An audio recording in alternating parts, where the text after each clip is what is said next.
The fog hangs low over Old Mill Bridge, what's left of it anyway. My breath escapes in gray puffs that disappear into the greater grayness around me. I've seen plenty of structural failures in my day, but there's something about a bridge collapse that feels personal, like a broken promise.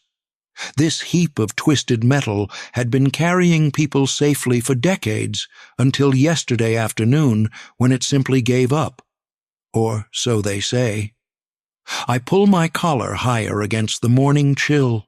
The river below is a sluggish, muddy artery, carrying secrets downstream.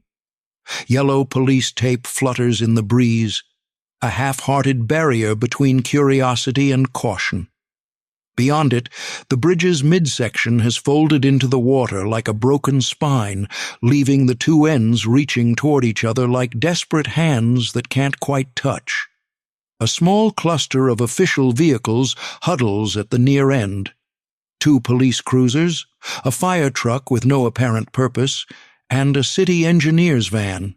Their red and blue lights cut ineffectually through the fog, creating halos that seem more appropriate for a funeral than an investigation, which I suppose this could have been. Miracle nobody was crossing when it went. "Marshal," a voice behind me, flat as week-old soda. I turned to find Detective Stokes, clipboard in hand, her dark skin ashen in the early light. "She looks like she's been here all night." "Linda," I nod. "Didn't expect to see you at a structural failure." "Wouldn't be, except for the rumors." She doesn't elaborate, just stares past me at the collapsed iron monstrosity. I wait her out. After decades as a cop, and now as a PI, I've learned that silence often gets you more than questions. "Kids are saying things," she finally offers. "Weird things." As if summoned, a group of teenagers materializes from the fog, hovering at the edge of the scene. School won't start for hours, but tragedy draws the young like moths. 3 boys and a girl whispering among themselves, shooting glances at the bridge. I drift closer, leaving Stokes to her clipboard. "Exactly like she said it would," one boy murmurs, his voice carrying on the still air. "Shut up," hisses another. "You know what happened last time someone talked about it." The girl, thin and pale with darting eyes, notices me. "Someone always knows before it falls," she says, her voice eerily matter-of-fact. "It's always been that way." "What's always been what way?" I ask, keeping my voice casual. They retreat like startled deer, the girl's words hanging in the air. "Someone always knows." The kind of local superstition that normally makes me roll my eyes, but there's something in their fear that feels genuine. My feet carry me closer to the edge, where mud sucks at my shoes.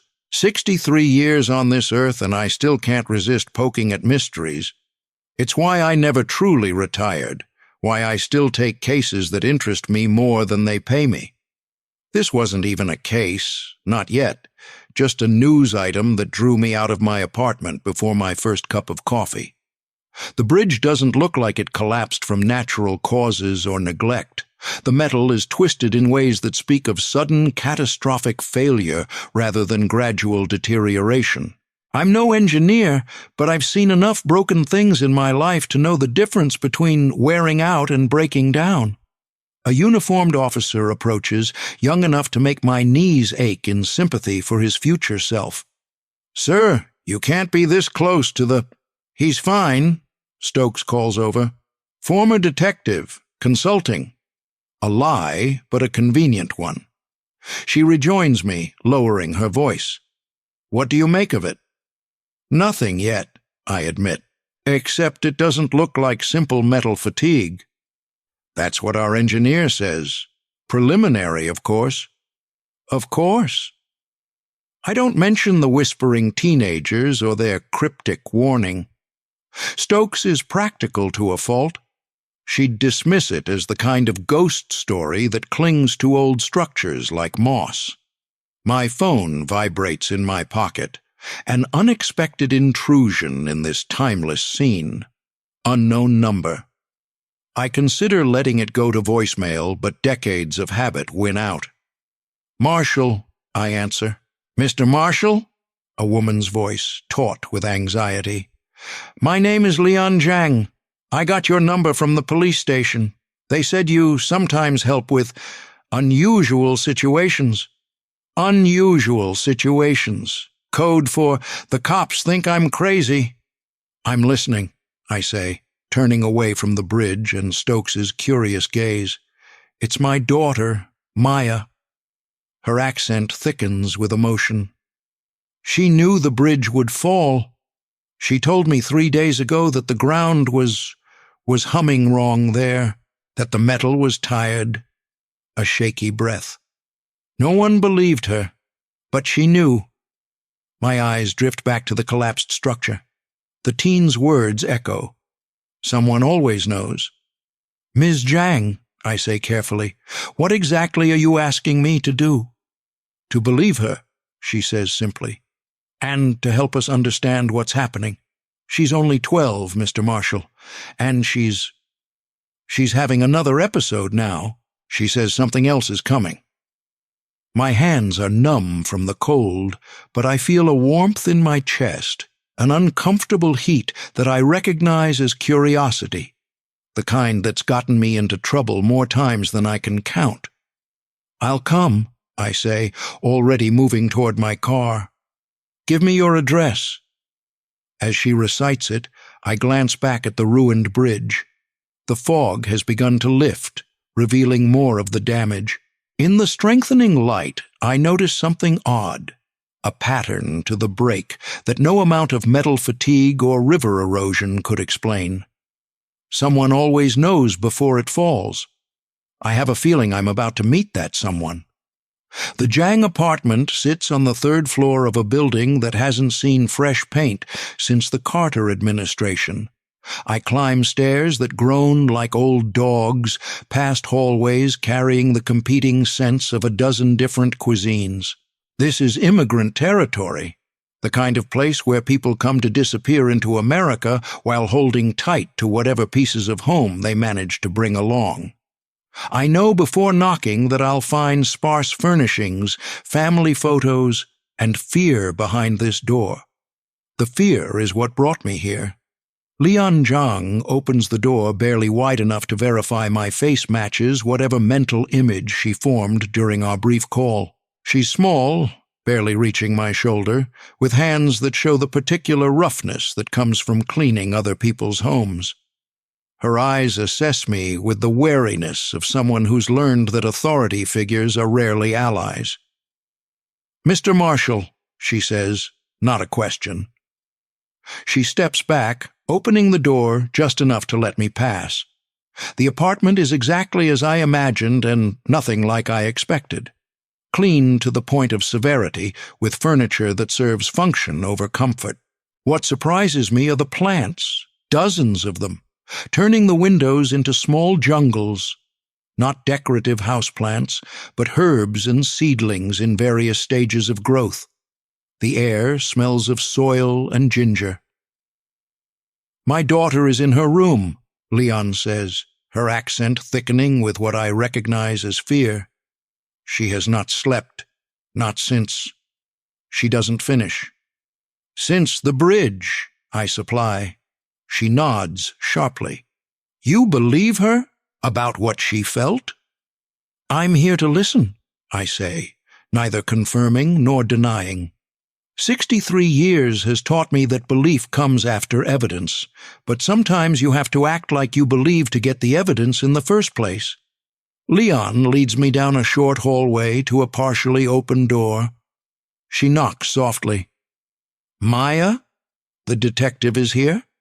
"Not a detective anymore," I correct gently. "Just a private investigator now." A small voice from inside. "Does that mean you investigate things that should stay private?" Smart kid. I smile despite myself. "Sometimes. Mostly I look into things other people don't want to understand." The door opens fully, revealing a girl who seems both younger and older than 12. Maya Jiang is thin, with dark circles under watchful eyes. Her hair is a tangle of black vines pulled back in a messy braid, her lips a perpetually crooked line that suggests discomfort rather than disinterest. She clutches a spiral notebook to her chest like armor. "May I come in?" I ask. She steps back, glancing at her mother for reassurance. Leon hovers in the doorway as I enter, clearly unwilling to leave her daughter alone with a stranger. Maya's room is sparse, but personal. No posters of pop stars or movie characters, but detailed drawings taped to the walls, landscapes, buildings, and strange abstract patterns that remind me of topographical maps. A small desk holds books, mostly science and geology from what I can glimpse of their spines. I take the desk chair when she gestures to it, while Maya perches on the edge of her bed, still clutching the notebook. "Your mother tells me you knew the bridge would collapse," I begin, keeping my voice neutral. Maya's eyes drop to her notebook. She flips it open, revealing page after page of intricate patterns, concentric circles, jagged lines, spirals that seem to fold in on themselves. Her fingers trace one particular drawing as she speaks. "The ground was shivering," she says softly. "Not like an earthquake. More like when you have a fever and you can't stop your teeth from chattering." "And you felt this?" I ask. She shakes her head. "I heard it, but not with my ears." She taps her sternum. "Here, like when you put your hand on a purring cat, but wrong." I notice her mother's expression tighten. This is clearly familiar territory for them and not comfortable. "When did you first notice this shivering?" I ask. "3 days before." Maya flips to another page in her notebook, showing me a drawing dated 3 days before the collapse. It shows what might be the bridge, with wavy lines beneath it and sharp angular marks where the break eventually occurred. "I told Mom. She said I should stop making up stories." Leon flinches. "I didn't understand," she says defensively. "The last time she said these things at school—" "What happened at school?" I prompt when she doesn't continue. Maya answers instead. "I felt the boiler would explode. I told my teacher. She sent me to the principal for disrupting class." Her voice flattens. 3 days later it happened, during the weekend, so nobody got hurt, but everyone knew I'd said it would happen. "And now they call you names, I guess." She nods, her fingers nervously sketching new patterns in her notebook. "Earthquake girl, disaster freak. Mom wants me to stop talking about the feelings." "Because people don't understand," Leon interjects. "They think she causes these things, not that she senses them." I lean forward, focusing on Maya. "Has this happened other times, before the boiler?"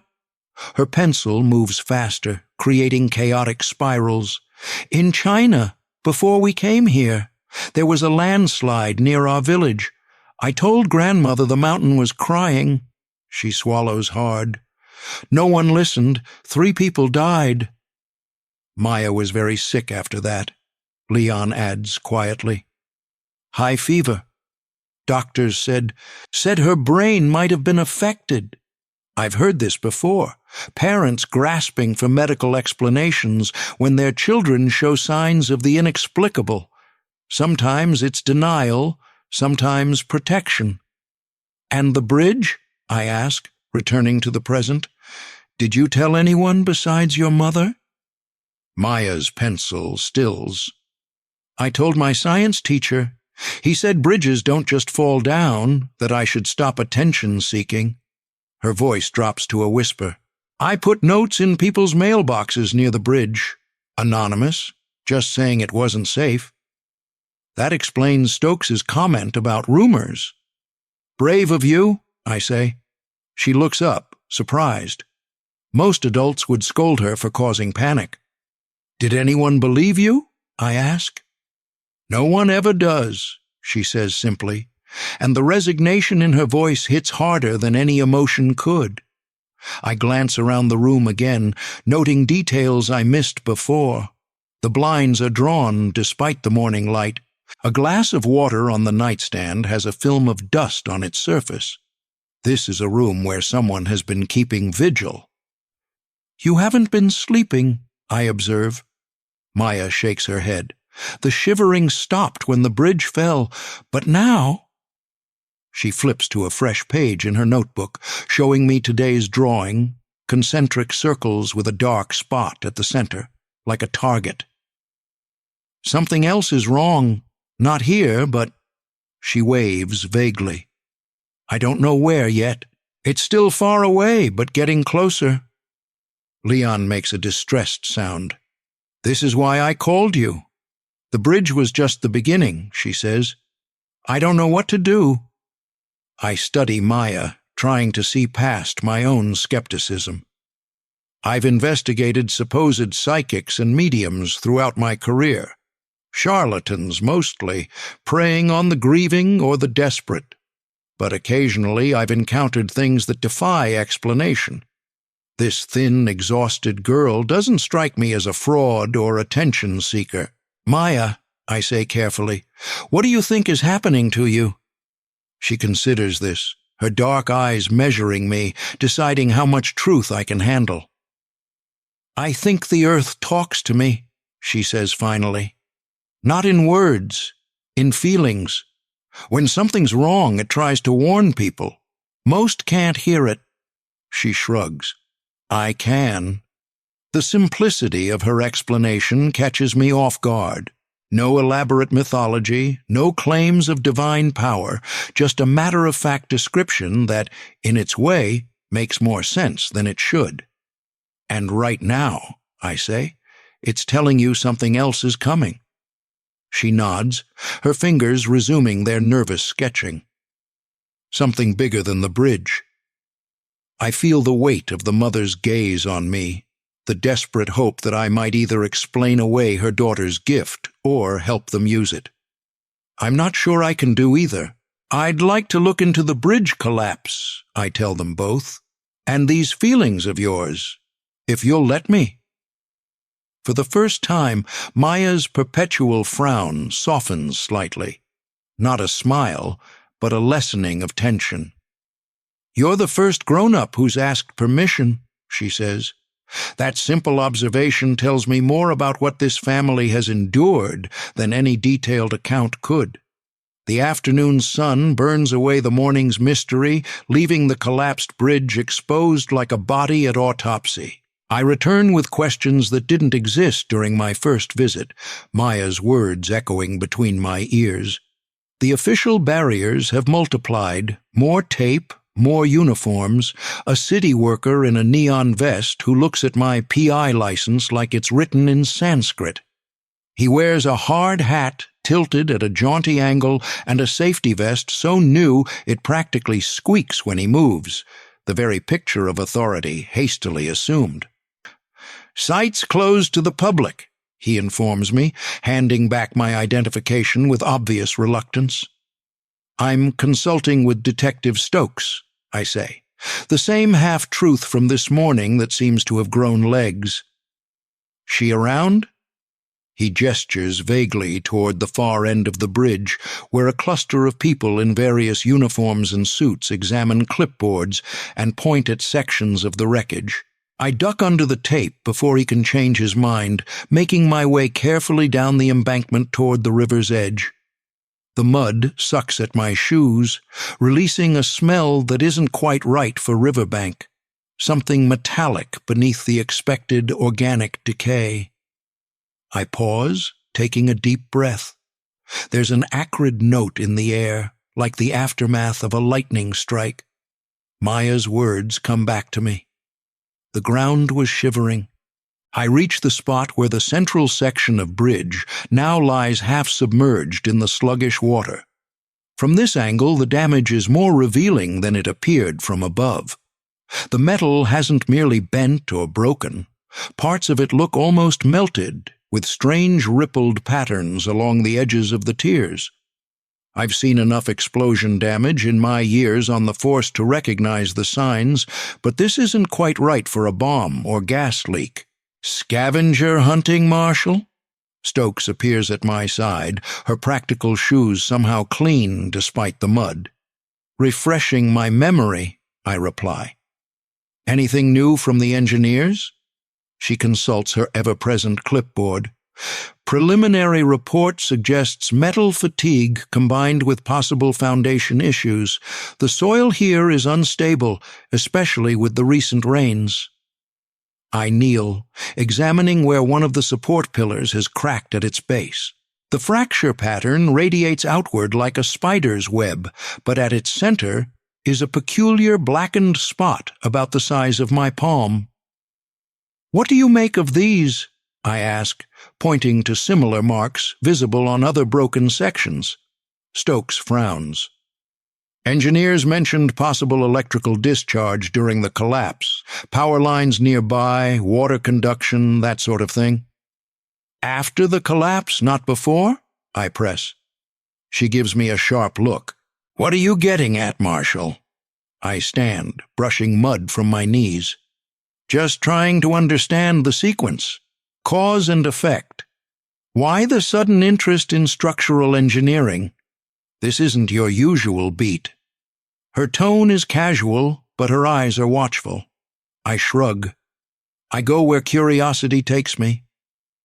Does this curiosity have anything to do with the rumors those kids were talking about? She doesn't wait for my answer, because the mayor's office is already fielding calls about the psychic who predicted the collapse. They're not happy. People talk, I say noncommittally, especially after something like this. People need to shut up before they cause a panic, comes a new voice, deep and irritated. A man approaches us, dressed in the kind of suit that costs more than my monthly rent. His salt and pepper hair is expertly cut, his tie the exact shade of confident blue that politicians favor for press conferences. The city manager, Harold Wells, if I remember correctly from the morning news. "Detective Stokes," he nods curtly, then turns to me with obvious distaste. "And you are?" "Ray Marshall, private investigator." I don't offer my hand, and neither does he. "Mr. Marshall was just leaving," Stokes interjects, shooting me a warning glance. Wells isn't satisfied. "What's your interest in this situation, Mr. Marshall? Working for someone?" "Just a concerned citizen," I say, studying his reaction. "Unusual for a bridge this size to fail so suddenly, don't you think?" His face tightens. "There's nothing unusual about infrastructure reaching the end of its lifespan. This bridge was built in 1938. We've been planning to replace it for years." "Any idea what caused these burn marks?" I gesture to the scorched sections. "I'm not an engineer," he says dismissively, "but I'm told it's consistent with electrical discharge during the collapse. Metal tears, power lines snap, electricity arcs, basic physics." The explanation sounds rehearsed. I press further.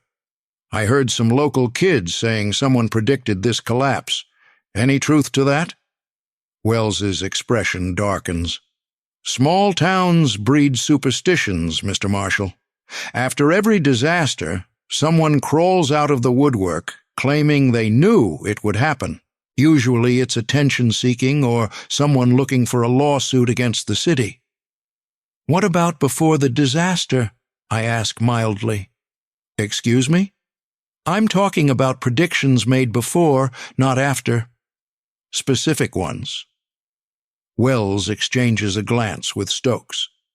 "We've heard about some anonymous notes," he admits grudgingly. "Probably just a disturbed individual.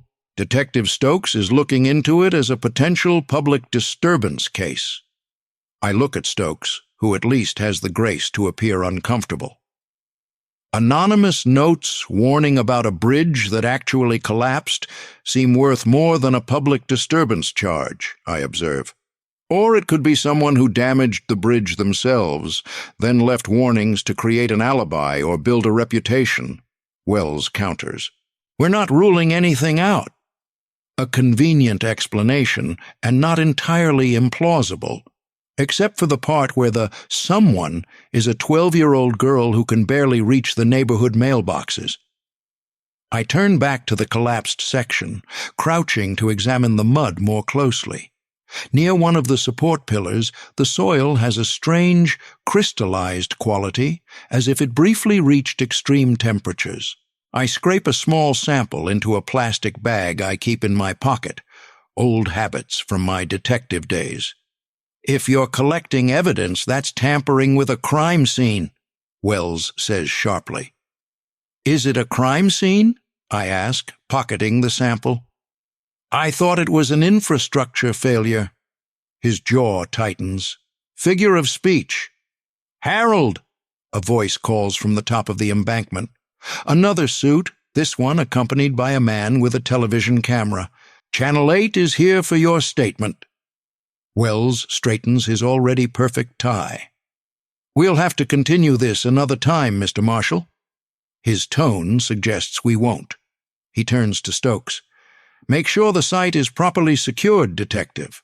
No unauthorized personnel. With a pointed look at me, he departs. Stokes waits until he's out of earshot. You're poking a hornet's nest, Ray. The city's in damage control mode. Budget's tight, and if this collapse was due to neglect rather than an act of God, heads will roll. Including yours, if you don't toe the line? I ask. She doesn't deny it. What's your real interest here? This isn't just curiosity. I consider how much to share. Stokes is a good cop, but she's also a practical one who answers to people like Wells. Let's just say I'm interested in how a 12-year-old girl knew a bridge would collapse before it happened. Recognition flashes in her eyes.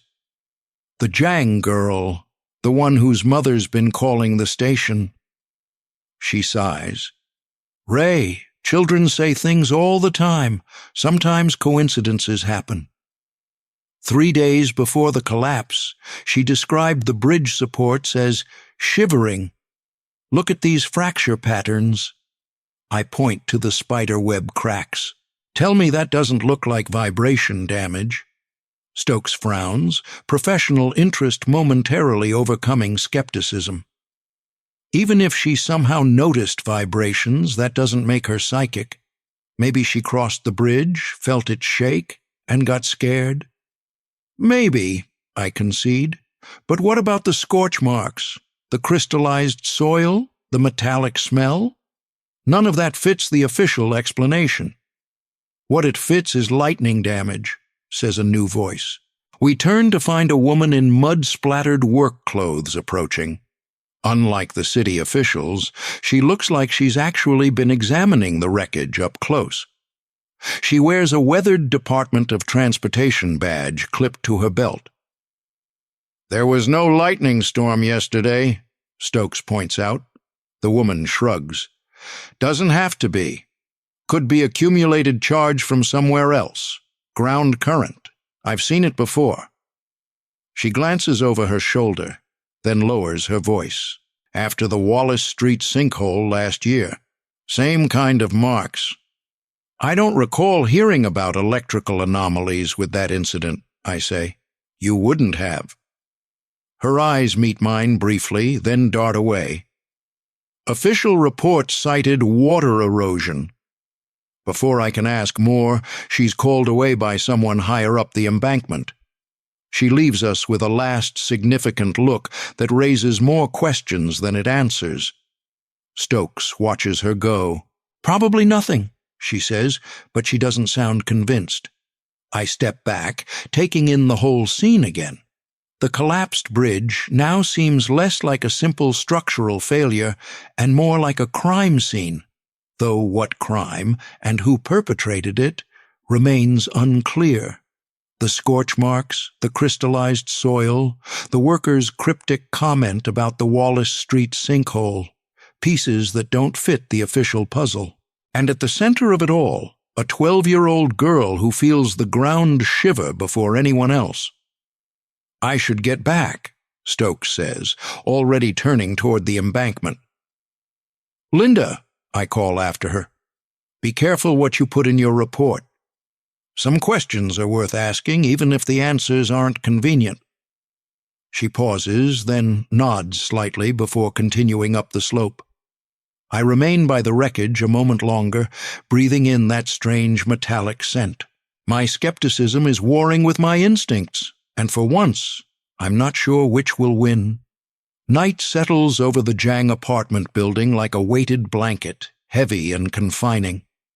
I've been sitting in my car for 3 hours, thermos of coffee long empty, watching the glow of their third-floor windows. Surveillance is a young man's game, and my back protests every time I shift in the seat, but something Maya said keeps me here, pinned by curiosity. Something else is wrong. The girl who felt the bridge shiver before it fell now senses another disaster approaching. Professional skepticism tells me to walk away. 40 years of instinct tells me to watch and wait. The neighborhood transforms after dark. The daytime bustle of immigrant families gives way to a different rhythm. Occasional bursts of laughter from the bar at the corner, the shuffling walk of the night shift workers heading home, shadows that pause too long in doorways. 3 teenagers passed my car earlier, giving it the wary once-over that told me they've had enough encounters with unmarked vehicles to know trouble when they see it. I've spent the hours piecing together what I know: a bridge that collapsed with unusual damage patterns, a girl who predicted it, officials too quick with explanations that don't quite fit, and a city worker hinting at previous incidents with similar characteristics. Not enough for conclusions, but plenty for questions. The light in what I presume is Maya's room has remained steady, a soft glow against closed curtains.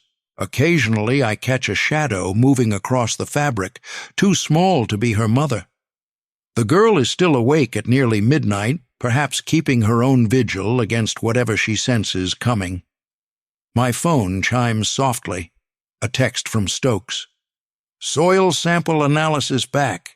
Unusually high mineral content, possible electrical scoring. Nothing conclusive." Nothing conclusive. The scientist's way of saying, something's wrong, but I can't prove it yet. I'm about to respond when movement at Maya's window catches my eye. The curtain is drawn back suddenly, and I can see her clearly for the first time since our meeting. She stands motionless, staring out into the night, though not in my direction. Her face is tense, focused on something distant and invisible. Even from across the street I can see the unnatural stillness in her posture. Then, abruptly, she begins to shake. At first, I think she's cold or frightened, but the trembling quickly becomes more violent. Not the random jerking of a seizure, but a rhythmic vibration that seems to move through her entire body. Her hands press against the glass, and her mouth opens in what might be a cry, though I can hear nothing from my position. I'm halfway out of my car before I stop myself. What exactly am I planning to do? Burst into their apartment because a girl is having— what? A medical episode? A panic attack? Or something else entirely? The light behind Maya flashes on, and her mother appears, pulling her away from the window. The curtain falls back into place, but the shadows projected on it tell a story. The mother holding the convulsing child, trying to calm or comfort her. I check my watch. 11:53 p.m. Whatever is happening up there, I note the time precisely. The minutes tick by. 11:54. 11:55. I'm about to call Leon, I took her number earlier, when I feel it. A subtle vibration through the car, as if a heavy truck is passing nearby.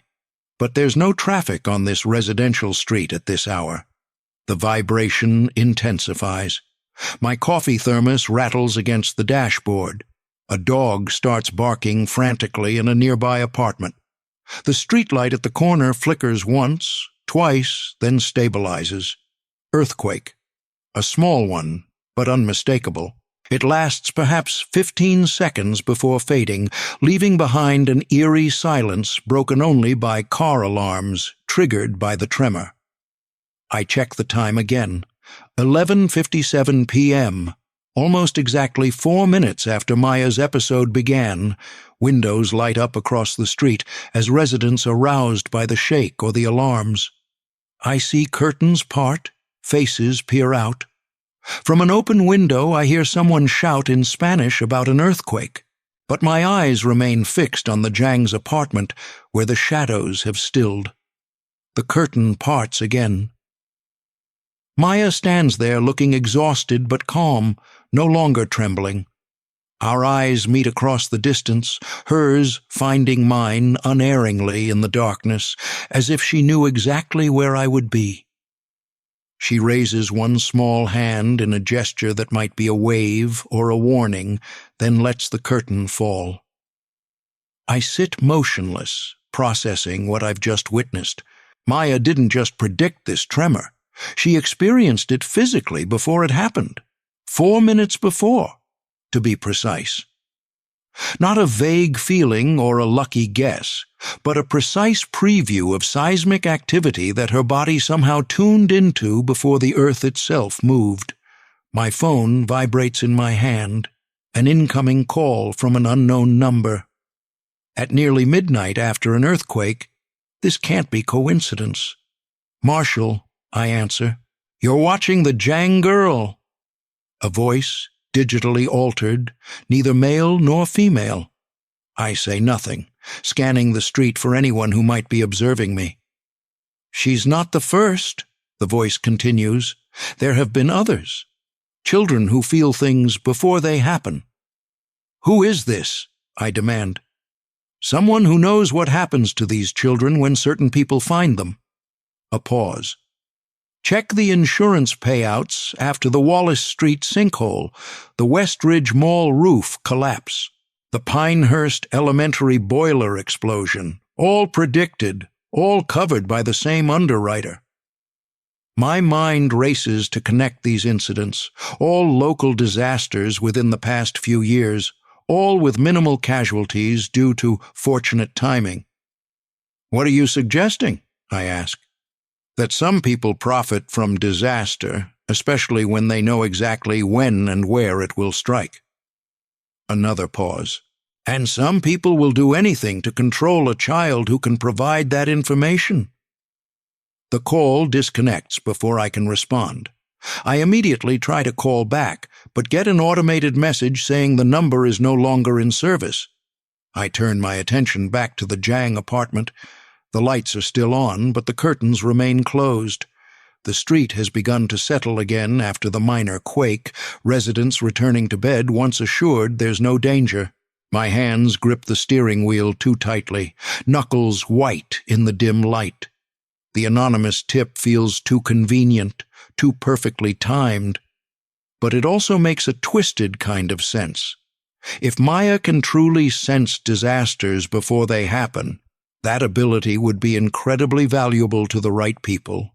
Insurance companies, investors, perhaps even those who might engineer accidents for profit. And if there have been others with similar abilities, what happened to them? I start my car. Decision made. I won't be going home tonight. Instead, I'll head to my office, where I keep archives of local news going back decades. I need to verify these incidents, check for patterns, follow the money. As I pull away from the curb, I glance one last time at the Zhang apartment. For a moment, I think I see Maya at the window again, watching me leave. Our fingers had never touched, yet I feel a connection between us. Static from the dry air after the tremor, perhaps, but it jolts me nonetheless. "Something bigger than the bridge," she had said. I have a sinking feeling she wasn't just talking about earthquakes. My office smells of old newspaper and fresh coffee, the scent of late-night research. Spread across my desk are printouts of insurance claims, newspaper clippings about accidents, and my scribbled notes connecting dots that shouldn't connect. 3 hours of digging has only deepened my suspicion. The bridge collapse wasn't isolated, and Maya Zhang isn't the only one who's felt the ground speak before it moved.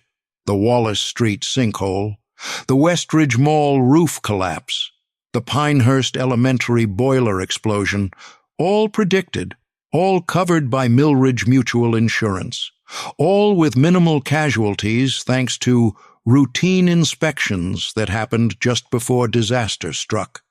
The pattern is too neat, too convenient. I rub my eyes, gritty from lack of sleep, and reach for my phone. It's 5:30 a.m., too early for a normal call, but scientists keep different hours, Doctor. Nadine Chen picks up on the third ring, her voice crisp despite the hour. Marshall?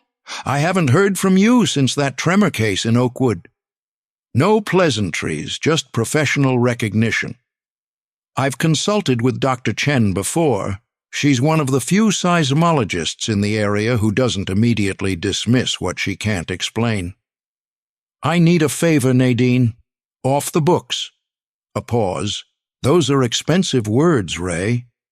It's about a girl who feels earthquakes before they happen. She laughs, a short, sharp sound. And there I was, thinking you'd finally developed a proper scientific curiosity. You felt the tremor last night? 4.1 on the Richter scale. Minor, localized, unusual for this region. I've been up all night analyzing the data. Her voice sharpens with interest despite herself. What about it? I watched a 12-year-old girl experience that tremor 4 minutes before it happened. I let the words hang there, bait for her scientific mind. Another pause, longer this time. Coincidence, or retrospective embellishment of memory. I timed it, Nadine. She started shaking at 11:53. The quake hit at 11:57. I want you to meet her. I hear her typing in the background, presumably checking data. Children are suggestible. If she knew you were watching... She didn't, I interrupt. And I've been a skeptic longer than you've been a seismologist. I need someone who can measure what's happening to her, if anything. Dr. Chen sighs. Fine. Bring her to my lab this afternoon. 3 o'clock. But I'm not promising anything, Ray. Science doesn't bend for good stories. See you at 3, I say, hanging up before she can change her mind. The Zhang apartment looks different in daylight, less mysterious, more worn. Leon opens the door with the cautious expression of someone who's grown used to unwelcome surprises. When I explain my proposition, her face cycles through suspicion, hope, and fear. You want to test my daughter, like an experiment? Her accent thickens with emotion. Not exactly, I say, keeping my voice gentle. Dr. Chen just wants to monitor Maya while she's in the lab. No needles, no drugs, nothing invasive, just sensors to detect any physical changes. And this will help how? Leon asks, folding her arms across her chest. I choose my words carefully. It might help us understand what Maya experiences before these events, and having scientific evidence could make others take her warnings seriously. So people will stop calling her crazy, Leon says flatly. Stop saying I am a bad mother for believing her. That's part of it, I admit. Maya appears in the hallway behind her mother, hair still in yesterday's messy braid. I want to go, she says quietly. I want to know why it happens to me. Leon turns, softening at the sight of her daughter. They exchange words in Mandarin, too quick for me to catch, even if I understood the language. There's history in their back and forth, old arguments and shared fears. Finally, Leon nods. We will go, but I stay with her the whole time. Wouldn't have it any other way, I assure her. Dr. Chen's laboratory occupies the basement of the university's Earth Sciences building, a sterile environment of white walls, humming machines, and floor-to-ceiling monitors displaying real-time seismic activity. The equipment looks expensive and incomprehensible, all blinking lights and digital readouts. Chen herself is a study in contrasts. A small woman with an authoritative presence, her lab coat pressed to perfection, while her short black hair looks like she cut it herself during a particularly difficult equation. She greets us with professional courtesy that stops just short of warmth. "So this is our young seismologist," she says, studying Maya with scientific curiosity. Her gaze shifts to me, skepticism evident. "I've prepared a simple monitoring session. The girl sits in that chair. We attach these sensors to monitor heart rate, skin conductivity, brain activity, non-invasive as promised." "My name is Maya," the girl corrects her quietly. "Not the girl." Chen blinks, recalibrating. "Of course, Maya, my apologies." I watch as she helps Maya into a chair surrounded by monitoring equipment. Chen attaches small adhesive sensors to Maya's temples, wrists, and over her heart, explaining each one with clinical precision. Lian hovers nearby, anxious but determined. "These will measure your physical responses," Chen explains. "Your heart rate, your brain waves, how much you sweat, all indicators of stress or unusual activity." "Will it hurt?" Maya asks, eyeing a particularly complex-looking machine. "Not at all. You won't feel anything?" Chen steps back, gesturing to the monitors. "These screens show local seismic activity in real time. If there's any movement in the Earth within a 100-mile radius, we'll know about it." I lean against the wall, watching Maya's face. She looks small amid all this technology, a child being asked to perform for skeptical adults. I feel a twinge of guilt for putting her in this position. "What now?" Lian asks, her hand on Maya's shoulder. Chen shrugs. "Now we wait. I'll take baseline readings, then we'll see if anything happens during our session." Her tone makes it clear she expects nothing will. The minutes tick by. Chen types notes, occasionally glancing at Maya's readings. Maya sits quietly, eyes closed, occasionally drawing patterns on her knee with her finger. Lian watches her daughter with the hyper-vigilance of a mother who's seen her child suffer too often. 30 minutes into the session, I'm beginning to wonder if this was a mistake. Maybe last night was a fluke. Maybe... Maya's eyes fly open. "It's starting," she whispers. Chen looks up sharply. "What's starting? The monitors show nothing." But I can see it, the subtle change in Maya's posture, the tension gathering in her small frame. Her fingers grip the arms of the chair, knuckles whitening. "The ground is humming," Maya says, her voice strained. "Far away, but coming closer." Chen checks her instruments. "All readings normal. No seismic activity detected within range." Maya's breathing accelerates. The monitors tracking her vital signs begin to change. Heart rate increasing, skin conductivity spiking. She starts to tremble, first her hands, then her entire body. "Maya?" Lian moves toward her daughter, but Chen holds up a hand. "Wait, let me record this." She's suddenly all scientist, eyes darting between Maya and the monitors.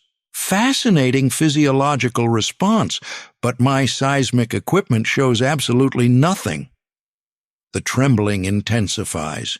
Maya's head rocks back and forth, teeth chattering. "Northeast," she gasps. "Coming from northeast, under the river." Chen frowns, checking her instruments again. "Still nothing. This is—" The alarm cuts her off. A shrill electronic wail from the main console. The seismic monitors suddenly dance with activity, lines jumping across screens. A coffee mug vibrates across a nearby desk. "What the hell?" Chen lunges for her equipment. The floor beneath us shifts, subtle at first, then with undeniable purpose. The lights flicker once, twice.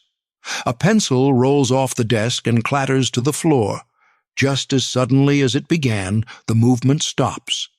The alarms continue for a moment longer, then fall silent. The only sound in the room is Maya's ragged breathing as her trembling subsides. Chen stares at her monitors, face pale. 4.3. Epicenter 15 miles northeast under the river basin. She looks at Maya with new eyes. Exactly as she said. "How long?" I ask, knowing the answer before she says it. Chen checks the timestamps on her recordings. 3 minutes and 42 seconds from the onset of the girl's, Maya's, physical response to the first instrumental detection. The room falls silent. Maya slumps in the chair, exhausted.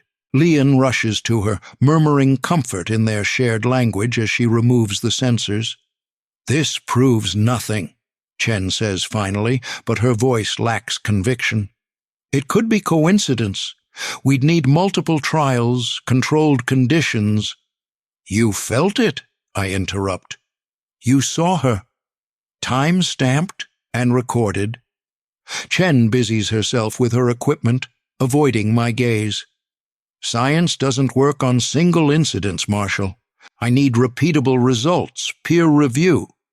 "She's not a lab rat," Lian snaps, helping Maya to her feet. "She's a child who needs help." I move to support Maya's other side. She leans against me, surprisingly heavy for someone so small, as if the episode has doubled her weight. "I'm sorry," Maya whispers, looking up at Chen. "I know you wanted it not to be real." Chen's professional mask slips for just a moment. "That's not—" she starts, then stops herself. "The data is interesting," she concedes. "I'd like to review it further." As we guide Maya toward the door, Chen calls after us, her voice tight with forced skepticism. "Marshall, this doesn't prove anything. It's still most likely coincidence or suggestion. You know that, right?" I turn back, taking in her troubled expression, the way her eyes keep darting to her instruments. "I know you need to believe that," I reply. "I used to, too."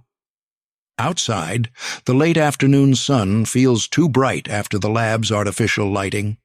Maya breathes deeply, color returning to her face. "Did it help?" she asks me, her dark eyes serious. "Do you believe me now?" I look down at this child who carries earthquakes in her bones. My hands are cold from the lab's air conditioning, but I feel a warmth in my chest. Not guilt this time, but the uncomfortable heat of certainty settling into place. "Yes," I tell her, meaning it. "I believe you." Dawn creeps over the collapsed bridge like an apologetic intruder, illuminating what darkness had mercifully hidden. The security fence installed yesterday stands between me and the wreckage, topped with hasty coils of razor wire that seem excessive for a simple infrastructure failure. Someone doesn't want visitors. That only makes me more determined to get a closer look. I park my car half a mile away and approach on foot, keeping to the tree line. The morning shift guard sits in his vehicle, radio blaring local news, steam rising from a coffee cup.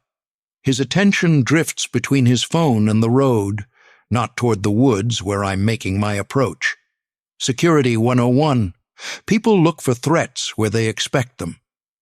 The fence meets the riverbank at a sharp angle, creating a gap just wide enough for someone with my particular talents. I squeeze through, tearing my jacket on the wire. At 63, I don't move like I used to, but some skills never leave you. The site looks different without the official circus. No clipboards, no vests, no cameras, just broken metal and mud in the honest light of morning. I make my way to the collapsed section, keeping low. The air smells wrong, metallic, with an undertone of something burnt. Not the rust and river muck you'd expect. I reach the central break point where the bridge structure twisted most severely.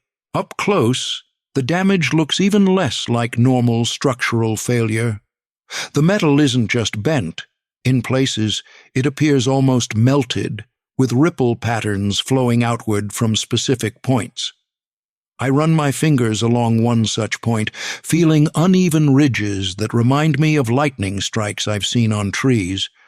But what catches my attention most are the shavings, tiny metal particles mixed with the soil near the main support pylons.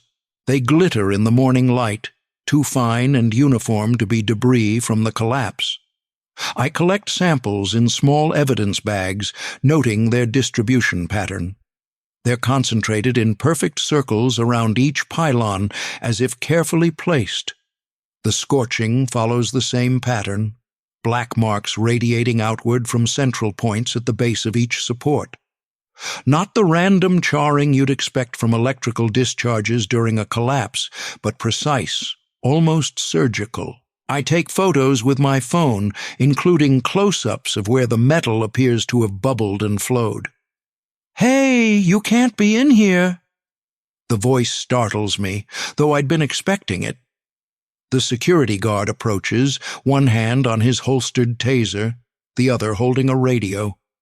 He wears a private security uniform 2 sizes too large, the company logo stitched crookedly on his chest pocket. I straighten up slowly, hands visible. "Just doing some follow-up for Detective Stokes," I lie smoothly, reaching for my PI license. "Ray Marshall, private investigator." He squints at my identification, uncertain. "Nobody said anything about investigators on site today." "That's the problem with bureaucracy," I sigh. "Right hand never knows what the left is doing." His radio crackles. "Jenkins? Everything okay down there?" The guard hesitates, looking between me and my sample bags. "Got someone from the investigation team here," he finally responds, buying my story but keeping his distance. "What investigation team?" The radio voice sharpens. "Hold him there." So much for the easy way. I pocket the samples I've collected, mentally mapping my exit route. Before I can move, a black SUV rolls up to the security gate. The city manager, Harold Wells, emerges, followed by a woman in a crisp pantsuit I don't recognize, and, surprisingly, Detective Stokes. Their expressions range from annoyed to grim as they approach. "Mr. Marshall," Wells calls, not bothering to hide his irritation. "Trespassing is still illegal, even for former police officers." I shrug. "Just collecting my thoughts. Public land, last I checked." "Not anymore." The woman in the pantsuit steps forward. "I'm Julia Mercer, Millridge City Attorney. This site is now restricted by municipal order pending completion of the official investigation." Stokes hangs back, her face unreadable. I notice she's dressed more formally than usual, looking less like a detective and more like someone headed to a press conference. "Interesting timing," I observe. "Seems like you're in an awful hurry to lock this place down." Wells adjusts his tie, an expensive silk number that looks out of place against the muddy backdrop. The bridge collapse was a tragedy caused by decades of infrastructure neglect. The investigation will confirm that. There's no mystery here, Marshall. Then you won't mind explaining these. I hold up one of my sample bags, metallic shavings catching the light. Or the scorch patterns, or why the metal looks melted at precise points around each support. Mercer exchanges a glance with Wells.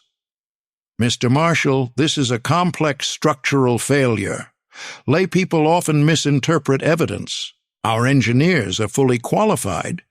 "To cover up what actually happened?" I interrupt. Wells steps closer, lowering his voice. "This obsession of yours is becoming problematic. First the unauthorized soil samples, now trespassing. What exactly are you trying to prove? That this wasn't an accident, I say simply. Based on what? Metal shavings? Or the ravings of a disturbed child? His tone hardens. Yes, we know about your meetings with the Jang girl, a 12-year-old with a history of making alarming claims about disasters. Stokes finally speaks. Ray, this isn't helping anyone. The girl's mother has been warned about these false alarms before. The school counselor has a file this thick. She holds her fingers apart to indicate substantial documentation. Maya predicted the earthquake yesterday, I counter. Dr. Chen recorded it at her lab, 4 minutes before instruments detected anything. Coincidence?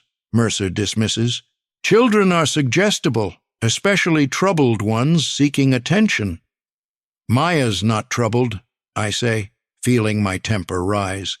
She's gifted, and someone's very interested in making sure no one believes her. Wells shakes his head with practiced sympathy. This is exactly what I'm talking about. You're a respected former detective, Ray, but you're letting yourself get pulled into a child's fantasy world.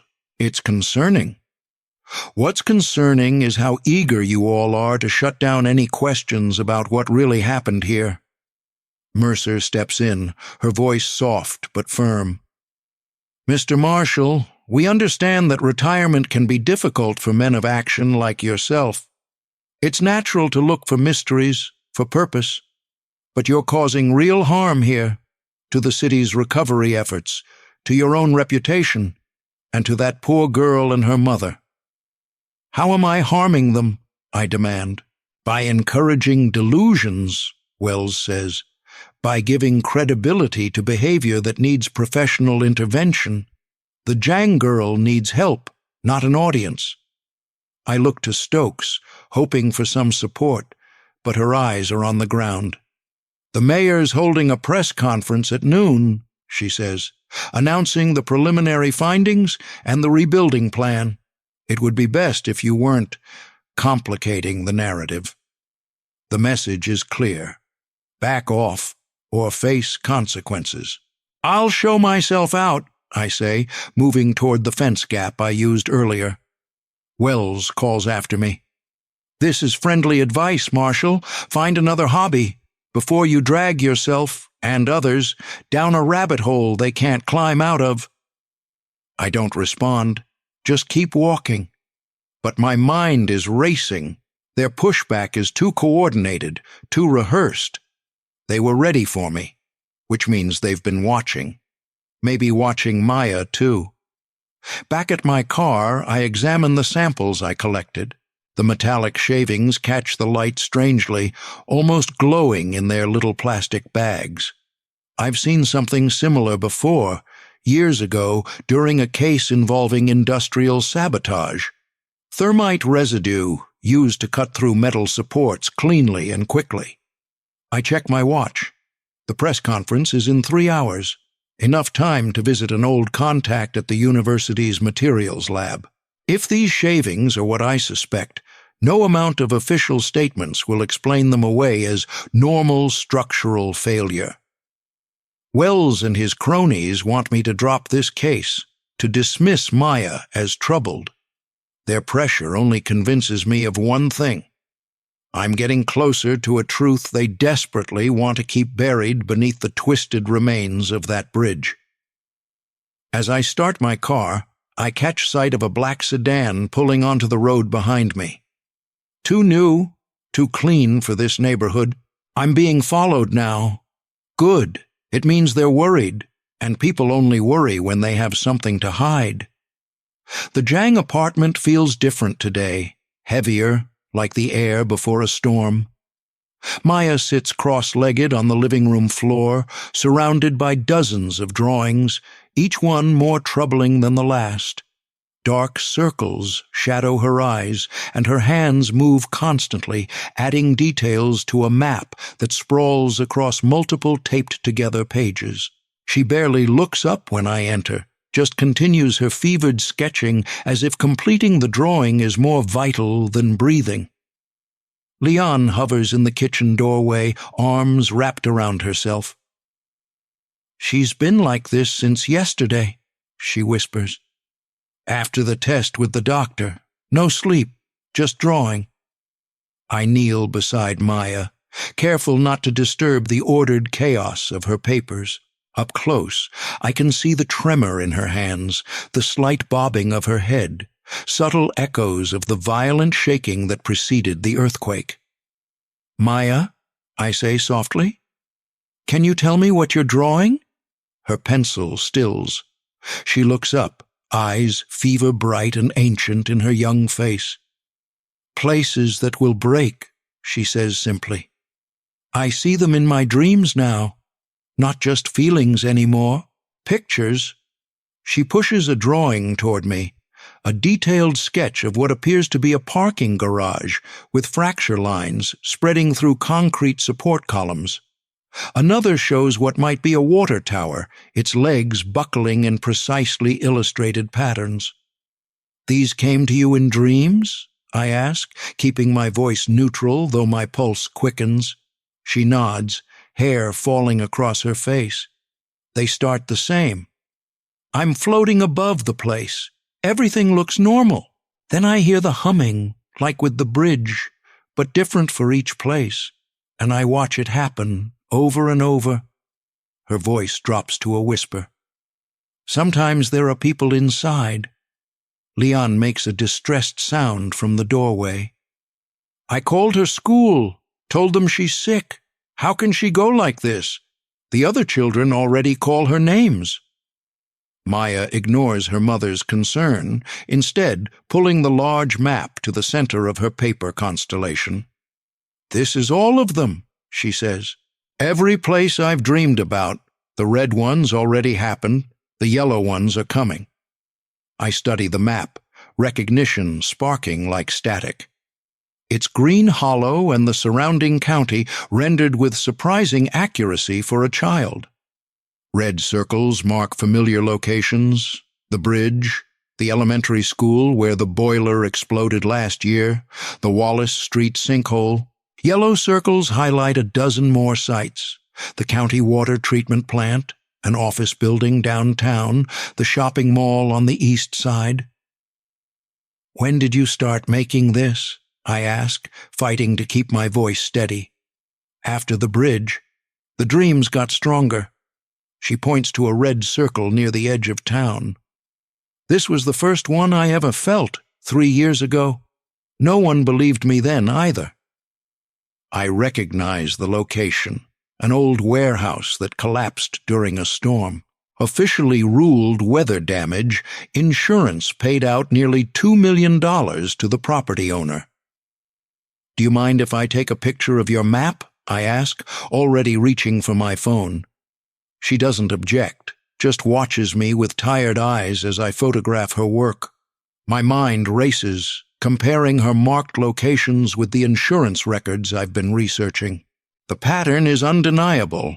Every red circle on her map corresponds to a major insurance claim handled by Millridge Mutual in the past 3 years.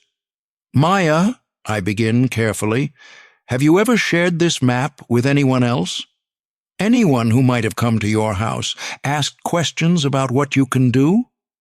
She shakes her head but hesitates. "Just the notes I put in mailboxes before the bridge." Her eyes drop. "And before the boiler at school, and the sinkhole last year."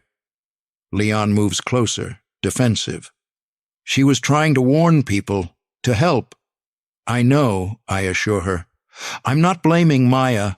I'm trying to understand who might know about her abilities." Maya returns to her drawing, adding fine details to one of the yellow circles, what looks like the support struts beneath a water tower. "No one listens anyway," she murmurs. "They just say I'm making it up, or that I'm crazy, or that I make bad things happen." "You don't make them happen," I say firmly. Her pencil stills again. "How do you know? What if feeling them somehow causes them? What if paying attention makes them real? The question hits me like a physical blow, not just for its substance, but for the depth of guilt it reveals. This child has been carrying not only her strange burden of foreknowledge, but the crushing weight of responsibility for disasters she might somehow be causing. That's not how it works, I tell her, though I have no scientific basis for this assurance. You're sensing something that's already in motion, like hearing thunder after lightning has already struck. She doesn't look convinced, just returns to her drawing with the focused intensity of someone trying to map a path through their own fears. I pull out my notebook, turning to a fresh page. Maya, can you tell me when you think these yellow spots might happen? Any sense of timing? She points to 3 locations without hesitation. These are close. Days, not weeks. Her finger lingers on a circle near the center of town. This one feels hottest, like it's almost ready. I check the map against my mental geography of Green Hollow. The circle marks the location of Greenview Medical Center, the children's hospital. My stomach tightens.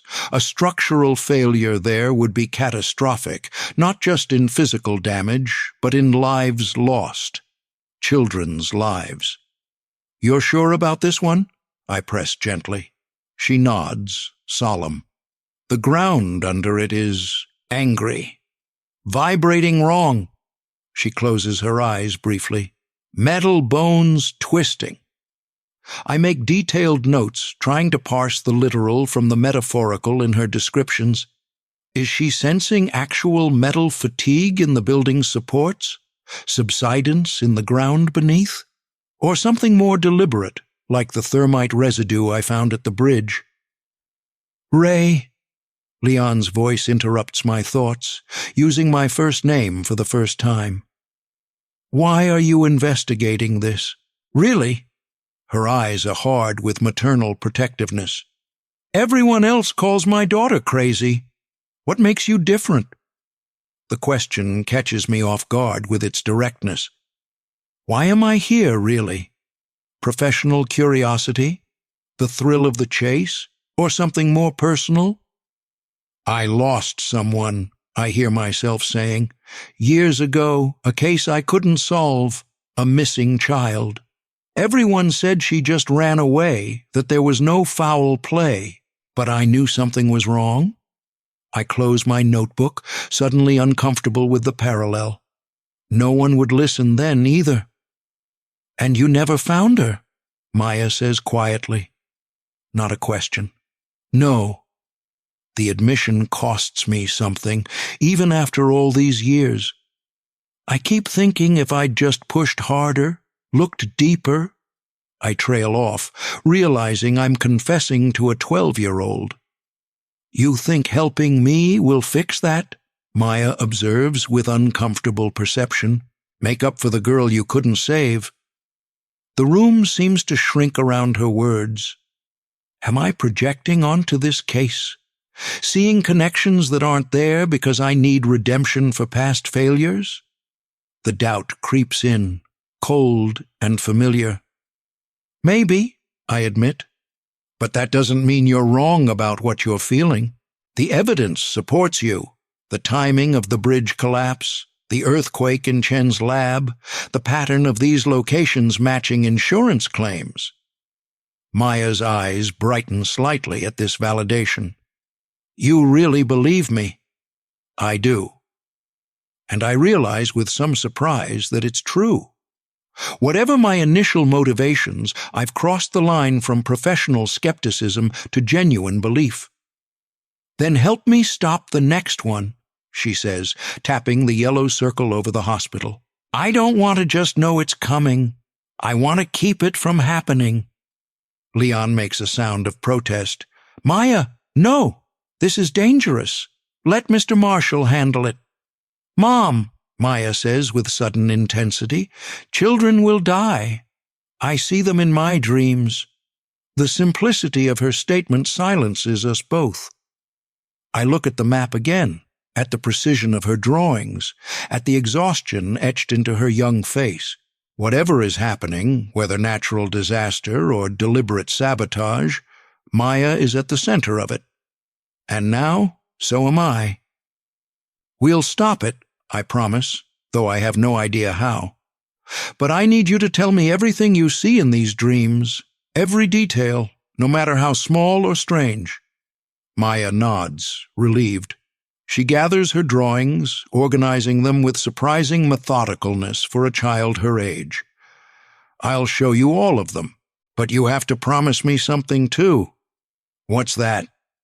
Her face is suddenly older than her years, lined with a weariness no child should know. Promise you won't start thinking I'm crazy, too, even when it gets worse. Gets worse? She looks down at her hands, which have begun to tremble slightly. The dreams are getting stronger, and there's something else now, a shadow, something that knows I'm watching. A chill runs through me, having nothing to do with the apartment's temperature. What kind of shadow? I don't know yet. She returns to her drawing, adding something to the hospital image, a dark figure standing near the foundation. But it knows about me, and it doesn't want me to see. I take a deep breath, pushing back the doubt that threatens to return. Either I believe her, or I don't. Either I commit to this path, or I walk away now, before I'm in too deep. The decision makes itself. I turn to a fresh page in my notebook and pick up my pen. Tell me about the shadow, I say. Tell me everything. The call comes at 2:17 a.m., Leon's voice fracturing like thin ice under pressure. I'm out the door before she finishes speaking, sleep falling away like a discarded coat. Night wraps around me as I drive, streetlights casting pools of sickly yellow that seem to pulse with warning. My headlights carve a tunnel through darkness that keeps trying to close in. Something has happened at the Jang apartment, something that has finally given physical form to the dread that's been building since I first met the girl who feels earthquakes before they strike. Blue and red lights strobe across the brick facade of their building when I arrive. 2 police cruisers parked haphazardly, officers moving with the deliberate casualness that suggests they've already categorized this call as routine. I know better. There's nothing routine about what's happening to the Jangs. The security door hangs open, lock splintered. I take the stairs 2 at a time, despite my knees' protests, heart hammering against my ribs. The door to their apartment is similarly damaged, forced entry, plain and simple. An officer stands in the hallway taking notes with mechanical disinterest. "Sir, you can't go in there," he begins, but I'm already flashing my PI license. "Ray Marshall, I'm working with the family." He studies my ID longer than necessary, a young officer trying to assert authority he hasn't earned yet. They didn't mention a private investigator. They were probably busy mentioning the break-in, I reply, voice sharper than intended. "May I?" He steps aside with obvious reluctance. Inside, the apartment has been transformed, the calm, plant-filled sanctuary now violated by strangers' intrusion. Drawers pulled out, contents spilled across floors, plants knocked from windowsills, soil scattered like dark wounds on the pale carpet. The map Maya so carefully created is gone. Leon sits at the kitchen table, wrapped in a bathrobe, hands clenched around a mug she isn't drinking from. Her face is drawn tight, eyes darting to each sound. When she sees me, something gives way in her expression, not relief exactly, but recognition of a shared concern. "Mr. Marshall," she says, voice steadier than I expected, "they took her drawings, all of them." I glance toward Maya's room, fear spiking. "Is she—" "She's okay." Leon's knuckles whiten around the mug. "Physically, they weren't here for her. Just her work." A female officer emerges from Maya's room, notebook in hand. "Mrs. Chang, you mentioned a note?" Lian nods stiffly, sliding a piece of paper across the table. The officer picks it up with a pen, careful not to touch it directly, though I doubt the perpetrator's left fingerprints. I move closer, reading over the officer's shoulder. The note is computer-printed, no handwriting to analyze. "Stop looking where you don't belong. The girl sees nothing but her own imagination. Next time we won't just take paper. Simple, direct, terrifying in its implications." "Where was this found?" I ask. "On her pillow," Lian whispers, "while we were sleeping." The thought sends ice through my veins. Someone standing over Maya in the dark, watching her sleep, placing a threat where she rests her head. The violation goes beyond physical intrusion. "Has your daughter been making these predictions publicly?" the female officer asks, voice professionally neutral but tinged with skepticism. "About buildings collapsing?" "She's trying to help people," Lian says defensively, "to warn them." The officer exchanges a glance with her partner. "We've had similar incidents with other unusual claims. Sometimes people get upset, especially business owners. Loss of customers, property values dropping." I recognize the implication immediately. They think this is simple vandalism, a community reaction to Maya's warnings, not part of something larger and more sinister. "Officer," I interject, "this isn't random vandalism. The people who broke in took very specific items, drawings of locations that have experienced structural failures, drawings that map to insurance claims worth millions." She raises an eyebrow. "That's quite a theory, Mr. Marshall." "It's not a theory, it's a pattern." "Well, we'll dust for prints and file a report." Her tone makes it clear how much faith she puts in either action producing results. "In the meantime, maybe it would be best if your daughter kept her predictions to herself for a while, Mrs. Zhang." I bite back a retort.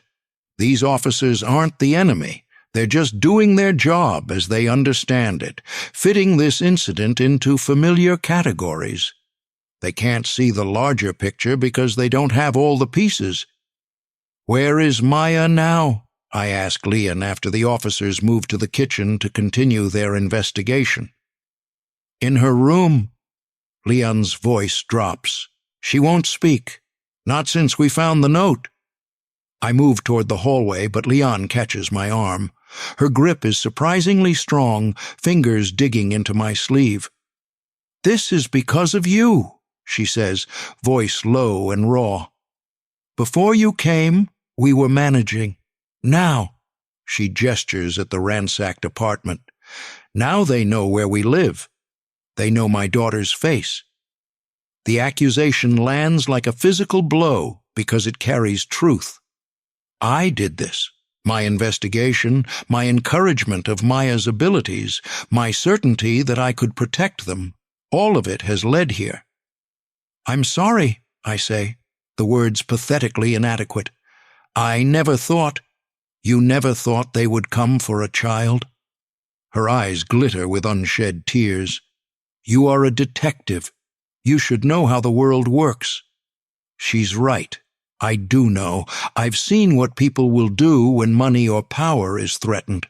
I've investigated cases where witnesses disappeared, where evidence vanished, where truth was buried beneath layers of intimidation. And still, somehow, I convinced myself this would be different. "Let me talk to her," I say quietly. "Please." Lian releases my arm, suddenly looking exhausted. 5 minutes. Then you should go. We need to figure things out.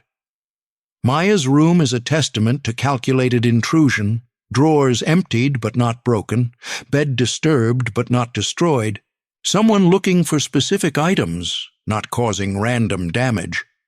The plants on her windowsill have been carefully moved aside rather than knocked over like those in the living room. Maya sits cross-legged in the center of her bed, back straight, hands folded in her lap. She stares at the wall, unblinking. In the harsh light of her bedside lamp, she looks ghostly, translucent, as if parts of her are already disappearing. "Maya," I say softly, remaining in the doorway, "I'm so sorry this happened."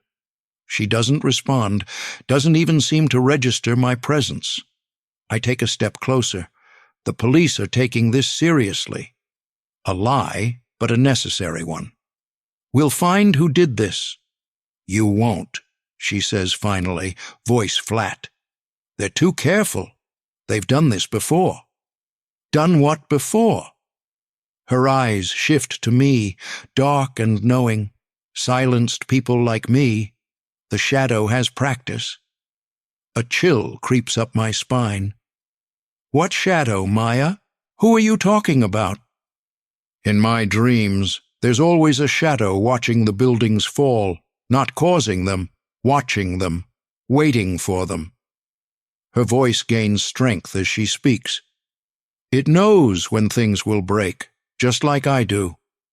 The parallel unsettles me. "You think someone else has your ability?" She shakes her head. "Not like mine. They don't feel it coming. They make it happen." Her hands begin to tremble slightly. "They took my map because I was getting too close. Because I marked the hospital." The children's hospital, the next target according to her visions. If she's right, if someone is deliberately engineering these accidents for insurance money, they couldn't risk her warnings being heard. "Maya, I won't let anything happen to you," I promise, moving to sit on the edge of her bed. She looks at me with eyes too old for her face. "I'm not afraid for me. Your mother. Not just her." Maya reaches under her pillow, the same pillow where the note was left, and pulls out a single folded drawing that the intruders missed. All of them. She unfolds it carefully. It's a sketch of the children's hospital, more detailed than the one I saw earlier. Tiny figures fill the windows, patients, staff, visitors. In the basement, dark lines spider through the foundation supports, reaching upward like hungry fingers. 2 days, she says simply. Maybe 3. My stomach drops. "You're certain?" She nods. "The ground is already singing there. Can't you hear it?" I can't, of course, but looking into her eyes, I know she does.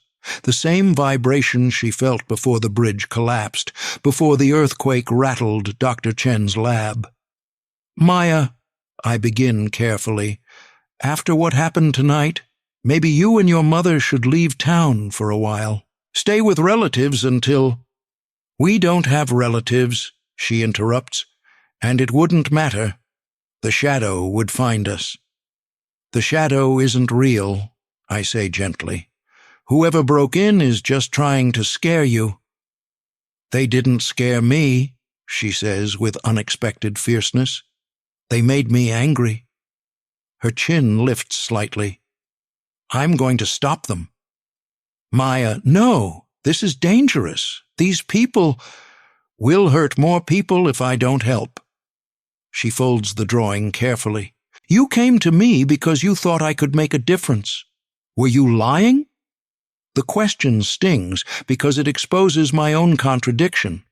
I believed in her ability enough to pursue this investigation, to encourage her to share her visions.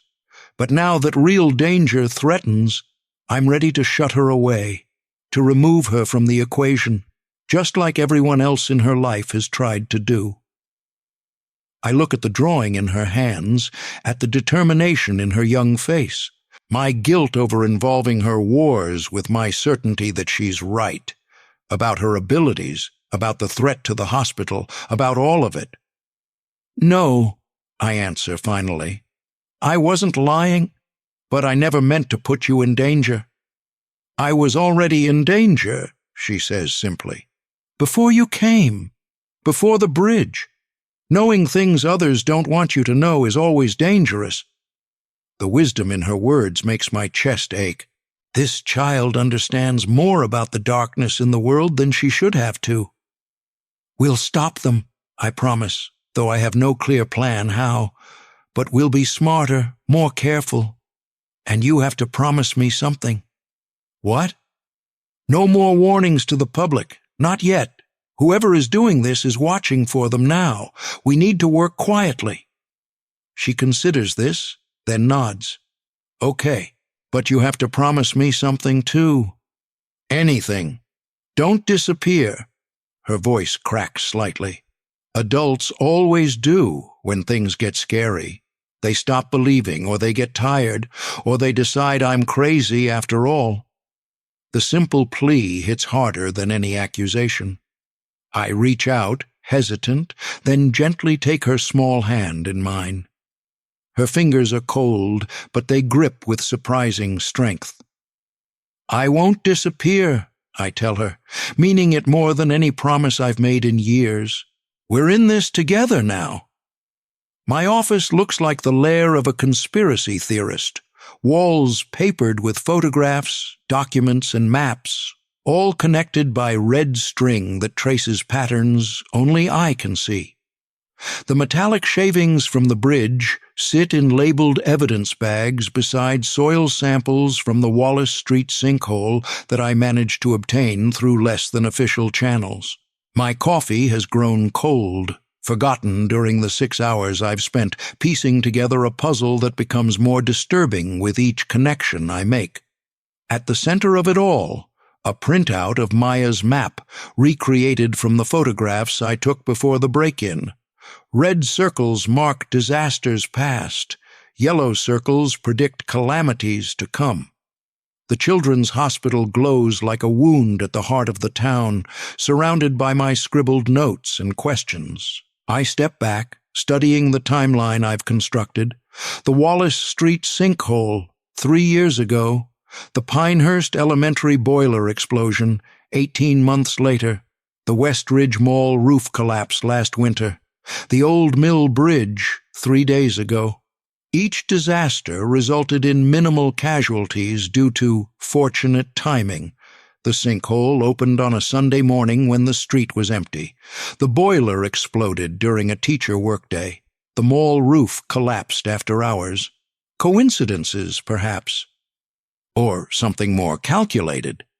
I pull up the insurance claim documents on my laptop, public records, though it took some digging to find them.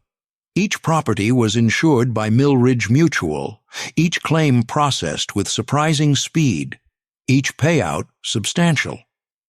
Millridge Mutual, a company I'd never heard of before this case, appears to specialize in high-risk commercial properties. Something catches my eye, a name that appears in each claim filing, Harold Wells, listed as the authorized municipal representative signing off on post-disaster assessments.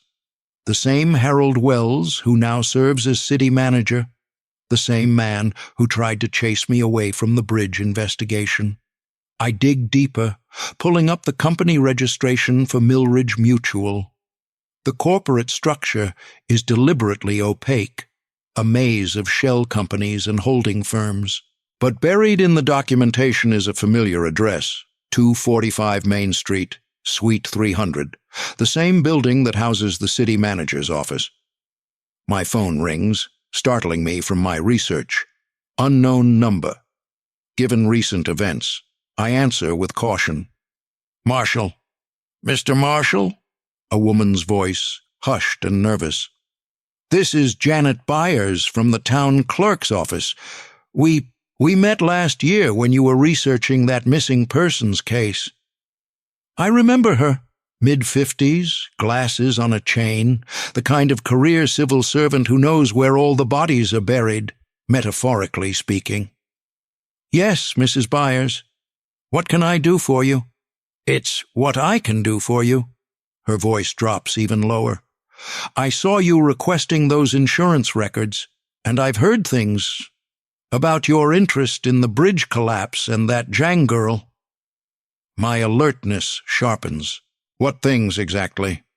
There was a meeting this morning, closed door, the mayor, Wells, the city attorney, and someone from Millridge Mutual.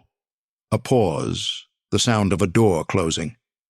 They're worried about you, Mr. Marshall, about what you might find. And what might that be?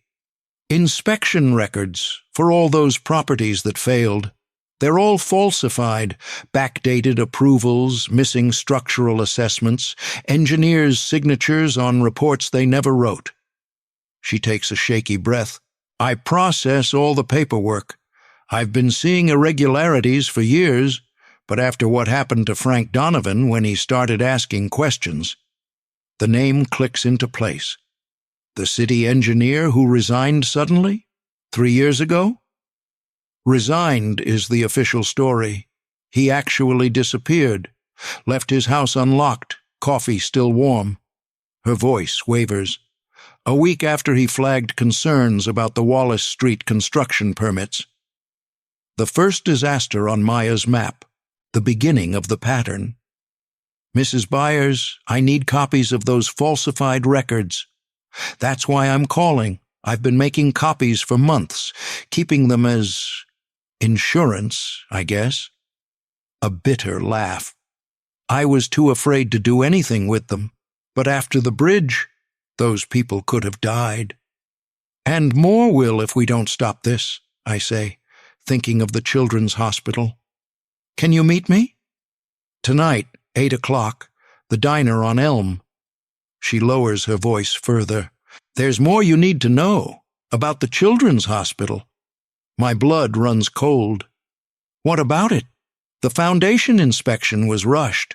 The contractor who did the work was paid through a subsidiary of Millridge Mutual. The same pattern as before, but she stops suddenly. Mrs. Byers? The sound of a door opening, muffled voices. I have to go, she whispers. Someone's coming. 8 o'clock. The line goes dead. I immediately try calling back, but the call goes straight to voicemail. My palms are sweaty as I set down the phone. The conversation confirms what I've been piecing together, a systematic fraud involving falsified safety inspections, deliberate structural sabotage, and insurance payouts. With the city manager and possibly other officials involved, and the children's hospital is next. I turn back to my evidence wall, focusing on what I know about the hospital. Built 5 years ago after a community fundraising campaign. State-of-the-art pediatric care facility, currently at capacity with the seasonal uptick in respiratory illnesses. If the pattern holds, whatever's going to happen will be timed to minimize casualties, but even one child lost would be too many. According to Maya, we have 2 days, maybe 3. I check my watch. 2:30 p.m., 5.5 hours until my meeting with Janet Byers. Not enough time to wait. I need to warn someone, to evacuate that hospital, to stop whatever's been set in motion. But who can I trust? Stokes? She's part of the system, answers to the same officials who may be involved. She's a good cop, but her loyalty to the department might outweigh her willingness to believe something this outlandish. Dr. Chen? She witnessed Maya's ability firsthand, but remained skeptical. Would scientific evidence of sabotage convince her? And what could she do even if she believed me? The hospital administrators? If Wells and his cronies have their tentacles throughout the city government, who's to say the hospital leadership isn't compromised as well? I pull out my phone again, scrolling through contacts, weighing risks. Maya's warnings, once dismissed as the fantasies of a troubled child, now form the foundation of a case more solid than anything I've worked in years. But without Janet Byers' documentation, I have little concrete evidence, just metallic shavings, a recreated map, and the word of a 12-year-old girl whom most adults refuse to believe. My finger hovers over Stokes's number. Despite everything, she might be my best option. A detective who still believes in the law, even if she doesn't believe in premonitions. Before I can decide, my phone buzzes with an incoming text from an unknown number. Don't trust anyone at City Hall. They know you're looking. Hospital basement, East Wing support columns. Already compromised. My throat tightens. Someone else knows. Someone who either wants to help or is leading me into a trap. The text disappears as I'm reading it, the message automatically deleting itself. I grab my jacket and car keys. Decision made. I can't wait for Janet Byers or waste time trying to convince skeptical authorities. I need to see the hospital basement for myself, to find physical evidence of whatever's been done to the support columns. As I reach the door, my phone buzzes again. Another text. Different unknown number. Protect the girl. They're watching her building. My heart stutters. I've been so focused on the hospital that I momentarily forgot the more immediate threat, Maya and Leon alone in an apartment already violated once. If whoever is behind this decides the girl is too much of a liability, I grab my service revolver from the safe, checking that it's loaded. 63 years old, and I'm arming myself to protect a child from what might be a conspiracy reaching into the highest levels of local government. If I'm wrong, I'm throwing away what's left of my reputation and possibly my freedom. If I'm right, I might be the only thing standing between Maya Zhang and people who see her as a threat to their millions. As I lock my office door, the ground beneath my feet seems to vibrate slightly. So faint I might be imagining it, but after everything I've witnessed, I know better. The earth is trying to speak again through whatever connection it shares with the girl who feels earthquakes before they strike. I just hope I can translate its warning in time. I gun the engine harder than necessary, my tires squealing against asphalt as I take the corner toward the Zhang apartment. My service revolver sits heavy against my side, a weight I haven't carried in years. Retirement was supposed to be quieter than this. Less conspiracy, fewer life-or-death races across town, but the message burns in my mind like a brand. They're watching her building. My hands grip the steering wheel so tightly my knuckles ache, but I feel a warmth in my chest, an uncomfortable heat that I recognize as fear, not for myself, but for a 12-year-old girl who sees disasters before they happen. 2 blocks from their building, I spot it. A dark sedan with tinted windows, engine running, parked with a clear view of the Zhang's front entrance. Same model I noticed following me earlier. I drive past without slowing, circling around to approach from the alley behind their building instead. The fire escape will have to do. The metal stairs creak beneath my weight, protesting each step as I climb to the 3rd floor. 63 years, and I'm scaling fire escapes like some rookie undercover cop. My knees remind me, with each rung, that I'm far from young. But fear is a powerful motivator, and right now, fear for Maya trumps every protest my aging body makes. I tap softly on their kitchen window. Inside, Leon jumps at the sound, a dish towel clutched to her chest like a shield. Her eyes widen when she recognizes me, then narrow with immediate suspicion. Smart woman. She approaches cautiously, opening the window just enough to speak. "What are you doing? Why not use the door?" "You're being watched," I say without preamble. "Men in a sedan out front." "Is Maya okay?" The suspicion in her eyes gives way to fear. She unlocks the window fully, stepping back to let me climb through with as much dignity as a man my age can muster, which isn't much. "She's in her room," Leon whispers, glancing toward the hallway. "Drawing again. She won't stop. Says the tremors are getting worse." As if summoned by her mother's words, Maya appears in the kitchen doorway. Her face is pale, lips pressed into a tight line. In her hand, a fresh drawing, the hospital again, but with new details, dark figures in the basement. A clock showing 8:15. "You came back," she says, her voice smaller than I remember. "I knew you would." "I promised I wouldn't disappear," I remind her, kneeling to her level despite my protesting joints. "Maya, we need to leave. It's not safe here." "Because of the men watching," she says, not a question. "They're from the shadow." I nod, not bothering to correct her terminology. Whatever she calls them, she's right about the danger. "We need to go to the police," I say, looking between her and Leon. "I have evidence now, enough to make them listen." Maya shakes her head violently. "No time. It's coming faster." She grabs my hand, her small fingers ice-cold against my skin. "Feel that?" At first I feel nothing. Then, gradually, I sense it, the slightest vibration, as if a heavy truck is passing on a distant street. But there's no street close enough, no construction site that could explain it.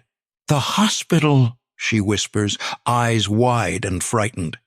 "It's going to be tonight, not tomorrow. They changed it." "How do you know they changed it?" I ask, alarmed by the acceleration of the timeline. "I saw it. In my head." She taps her temple. "The shadow moved its plans. They know we're looking." Leon begins gathering things. Maya's jacket, her own purse, the drawing. She moves with the practiced efficiency of someone who's had to leave in a hurry before. "Where do we go?" "Not the police." "We have to," I insist. "We need official help to evacuate that hospital." "They won't believe us," Maya says flatly. "They'll believe this." I pull out my phone, showing them the text about the compromised support columns. "And the evidence I've gathered, the metallic shavings, the insurance records, the inspection documents that Mrs. Byers is bringing tonight." Maya looks unconvinced, but allows her mother to help her into her jacket. "If we're wrong, children die." The simplicity of her statement sends a chill through me. "We won't be wrong," I promise her, though I have no right to make such promises. We leave through the front door despite my concerns, less suspicious than 3 people climbing down a fire escape. I keep Maya between us, sheltered from view as much as possible. The sedan is still there, but no one emerges as we walk briskly to my car. "Duck down," I instruct as we pull away from the curb. In the rearview mirror, I see the sedan's headlights flick on. "They're following us." "They always will," Maya says from the back seat, her voice oddly calm now that we're in motion, "until we stop them." The police station buzzes with the controlled chaos of shift change. Officers coming and going, the click of keyboards, phones ringing. Under normal circumstances, it would feel familiar, almost comforting, the rhythm of law enforcement I lived with for decades. Today, it feels like walking into a minefield. Detective Stokes spots us immediately, her expression cycling through surprise, concern, and professional caution as she approaches. "Marshal? What's going on?" Her eyes flick to Maya and Leon, then back to me. "You look like you've seen a ghost."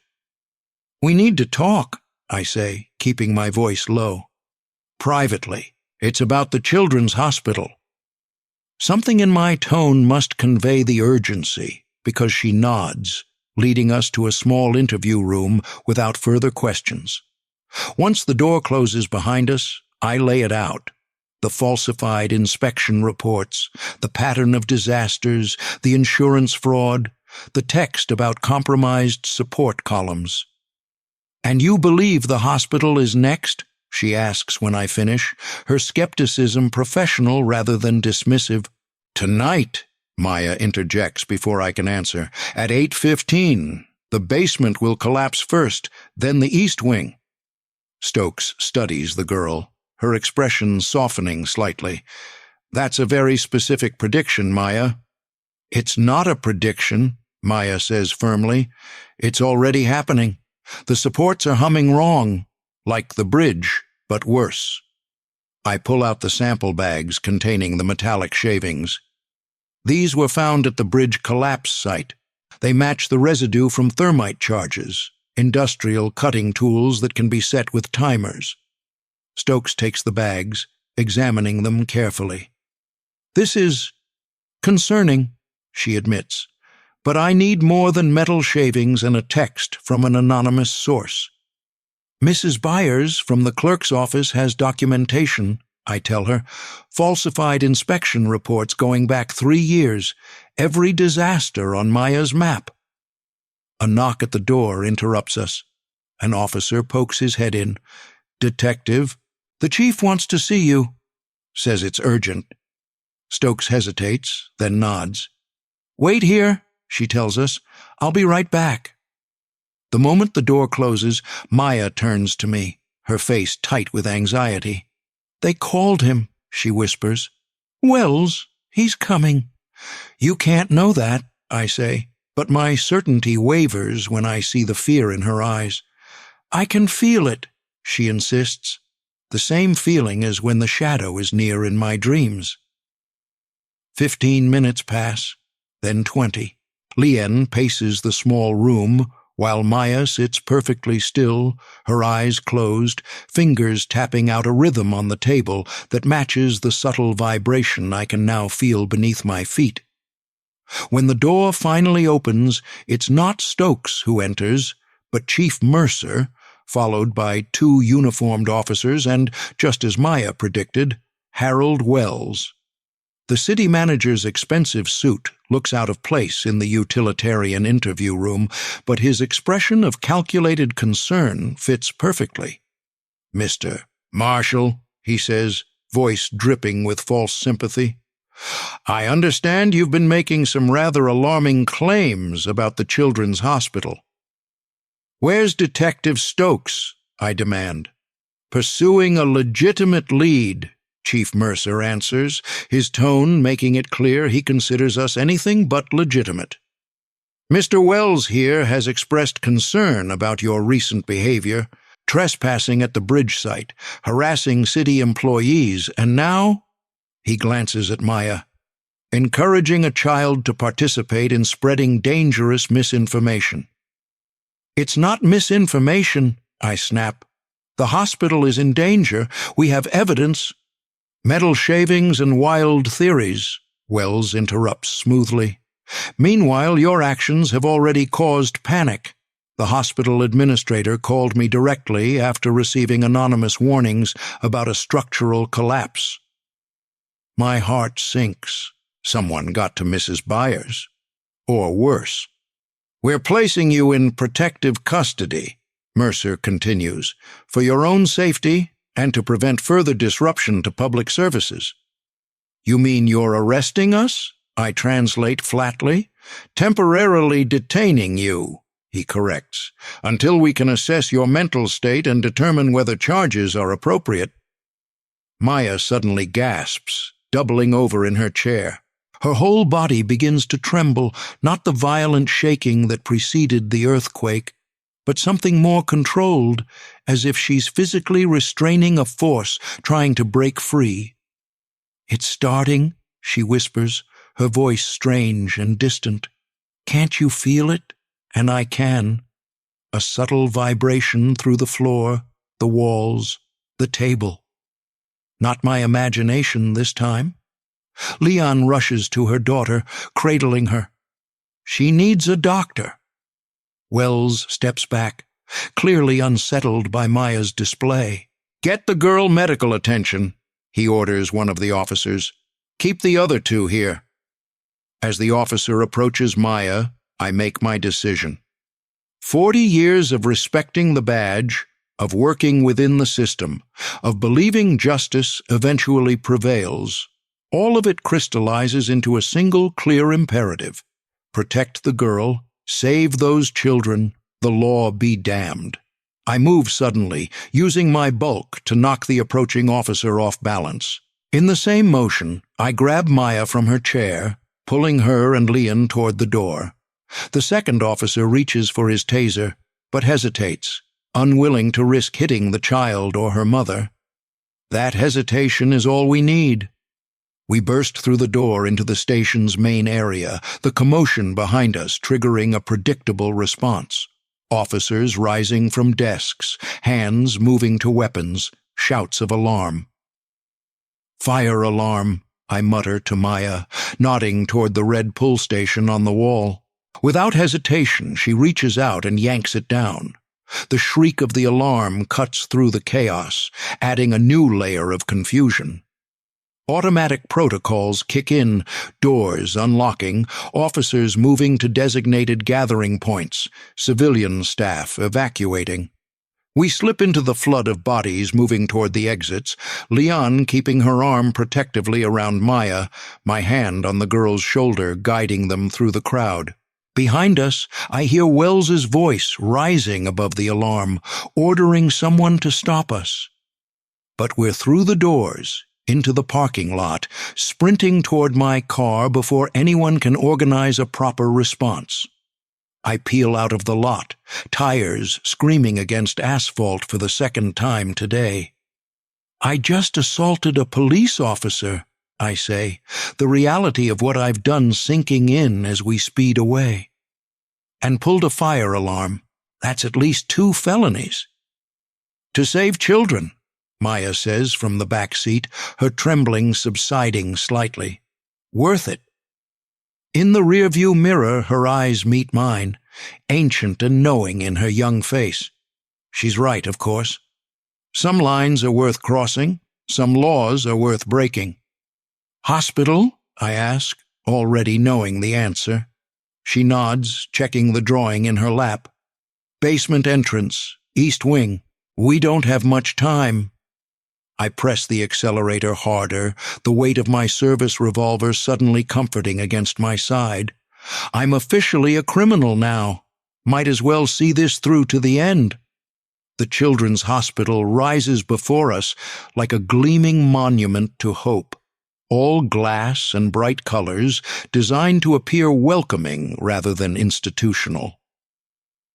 Cartoon characters dance across the facade, their painted smiles a stark contrast to the dread pooling in my stomach. Maya sits rigid in the passenger seat, her eyes fixed on the building's east wing. Her hair is a tangle of black vines from our hasty escape. Her small hands clenched into fists so tight I can see the white of her knuckles. "There," she whispers, pointing to a service entrance partially hidden by a row of decorative shrubs. "The basement access is there. I can feel it, humming."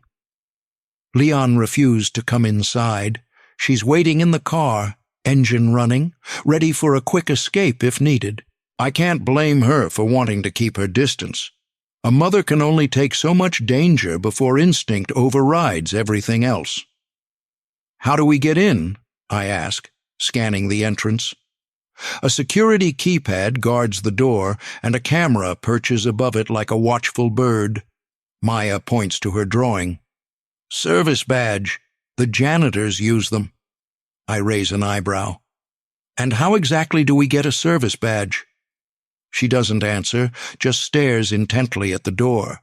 After a moment, it swings open, and an older man in gray coveralls emerges, a ring of keys jangling at his hip. He props the door with his foot while he lights a cigarette, his back to us. "Now," I whisper, and we move. Years of detective work taught me to walk silently when needed. Maya follows my lead, her footsteps light as we slip through the door just before it closes. The maintenance corridor is dim and smells of industrial cleaner and old coffee. No cameras that I can see. Budgets for security systems rarely extend to staff areas. "Which way?" I ask. Maya closes her eyes briefly, then points left. "Down. We need to go down." We follow the corridor, passing supply closets and break rooms. Hospital staff hurry past occasionally, too preoccupied with their duties to question our presence. Maya's small stature and my age make us unlikely suspects. Who would imagine a child and a senior citizen as potential threats? At the end of the hall, an elevator marked Staff only beckons. I press the call button, hoping we won't need a key. The doors slide open obligingly. Inside, buttons for 5 floors above ground and 2 below. Maya immediately presses B2. "That's where it's worst," she says, her voice tight. "The singing is so loud down there." As the elevator descends, I notice the change in her. A fine tremor running through her small frame, her breathing becoming shallow. The closer we get to whatever she's sensing, the more it affects her physically. "You okay?" I ask, knowing it's a stupid question. She nods jerkily. "I have to be." The elevator stops with a soft chime. The doors open to reveal a concrete labyrinth, pipes running along ceilings, electrical panels lining walls, the distant hum of massive HVAC systems, the hospital's circulatory system, hidden from the bright, child-friendly floors above. Maya steps out first, moving with strange certainty despite never having been here before. I follow close behind, my hand inside my jacket, fingers brushing my service revolver. The weight of it is both comforting and terrible. I hope to God I won't need to use it in a children's hospital. "This way," she says, turning left down a narrow passageway. Her steps become increasingly unsteady as we proceed, one hand trailing along the wall for support. The vibration I noticed earlier is stronger here, a subtle tremor in the floor that most would attribute to the building's mechanical systems. But there's something off about it, a rhythm that feels deliberately irregular. We reach a junction where the corridor splits 3 ways. Maya stops, swaying slightly. "There," she whispers, pointing to the rightmost passage. "The columns, 4 of them." The passage leads to a large open area filled with massive concrete support columns, critical infrastructure, the main supports for the east wing above us. Maya's pace slows as we approach, her entire body now trembling in harmony with whatever force she's detecting. "Here," she says, stopping before one particular column. "This one first, then that one." She points to another column about 15 feet away. "Then those 2. Her finger indicates 2 more columns, forming a rough square. I examine the first column carefully. Nothing immediately obvious, just smooth concrete, painted institutional beige. But as I circle it, I spot something on the far side, partially hidden by a large electrical panel. A small metal device, no bigger than a paperback book, attached to the concrete with industrial adhesive. A thin wire runs from it into a hole drilled into the column. My blood runs cold. I've seen similar devices during my time on the force, demolition charges, professional grade. This isn't some amateur bomb. This is a precisely engineered structural attack. "Maya, stay back," I order, examining the device more closely. A digital timer glows faintly, counting down. 0:42:17. Just over 42 minutes left. I move quickly to the second column she indicated. Same setup, same timer. A coordinated demolition designed to collapse the east wing supports simultaneously. "Find the others," I tell her, my voice tighter than I'd like. "But don't touch anything." Maya nods, moving to the third column with that strange certainty. Her trembling has intensified to the point where she looks like she might shake apart, but her eyes remain focused, determined. "Marshall," she calls, her voice barely audible above the mechanical hum of the basement. "This one's different." I join her at the third column to find not just a demolition charge, but a larger device attached to it. What looks like a control box with a small antenna, the central trigger, designed to detonate all charges simultaneously. "Somebody put a lot of thought into this," I mutter, examining the setup without touching it. The craftsmanship is professional, the components high-end. This isn't some makeshift explosive. It's military-grade equipment repurposed for a precise structural collapse. Can you stop it? Maya asks, her eyes wide with fear and something else, a determination that seems too adult for her young face. Maybe, I say, though I have serious doubts. Bomb disposal was never my specialty, and this setup is more sophisticated than anything I was trained for. We need to evacuate the building, call in the bomb squad. No time, she interrupts, and they won't believe us anyway. Not after the police station. She's right. By now, Wells and his cronies have almost certainly made sure every authority figure in town sees us as dangerous, delusional troublemakers. Well, what have we here? The voice startles us both. I turn to find a man in an expensive suit standing at the entrance to the room, 2 security guards flanking him. He's tall, silver-haired, with the polished appearance of someone accustomed to authority. His hospital ID badge identifies him as Dr. Samuel Green, hospital administrator. "Sir," I begin, moving instinctively to shield Maya, "there are explosives on these support columns. The building needs to be evacuated immediately." Green smiles thinly. "Mr. Marshall, isn't it? The disgraced former detective who assaulted a police officer and kidnapped a child this afternoon? You've been busy." "I didn't kidnap anyone," I growl. "And there are children upstairs who will die if these charges detonate." "Charges?" Green raises an eyebrow, his performance almost convincing. "What an imagination you have. These are seismic monitors installed after that little tremor yesterday. Standard precaution." Maya steps out from behind me, her face pale but determined. "You're lying," she says simply. "You're the shadow from my dreams." Something flickers across Green's face, surprise, quickly masked. "And you must be the Jang girl, the one who thinks she can predict disasters." He checks his watch. "You're just in time for the next one." He nods to the security guards who move forward with purpose. "Detain them both. We can't have them interfering with our safety protocols." "Why?" I demand, buying time as I assess our options. 2 guards, both armed with tasers. Green himself appears unarmed, but there's a calculated confidence in his posture that suggests he doesn't consider us threats. "Why does anyone do anything, Mr. Marshall?" "Money." Green adjusts his cufflinks with practiced precision. "Do you have any idea what the insurance payout will be when this tragically aging infrastructure fails? Particularly after we invested so much in renovations that clearly weren't up to code?" "The children upstairs," I begin, my voice tight with anger. "We'll be fine," he interrupts smoothly. "The collapse is precisely engineered to affect only unoccupied areas.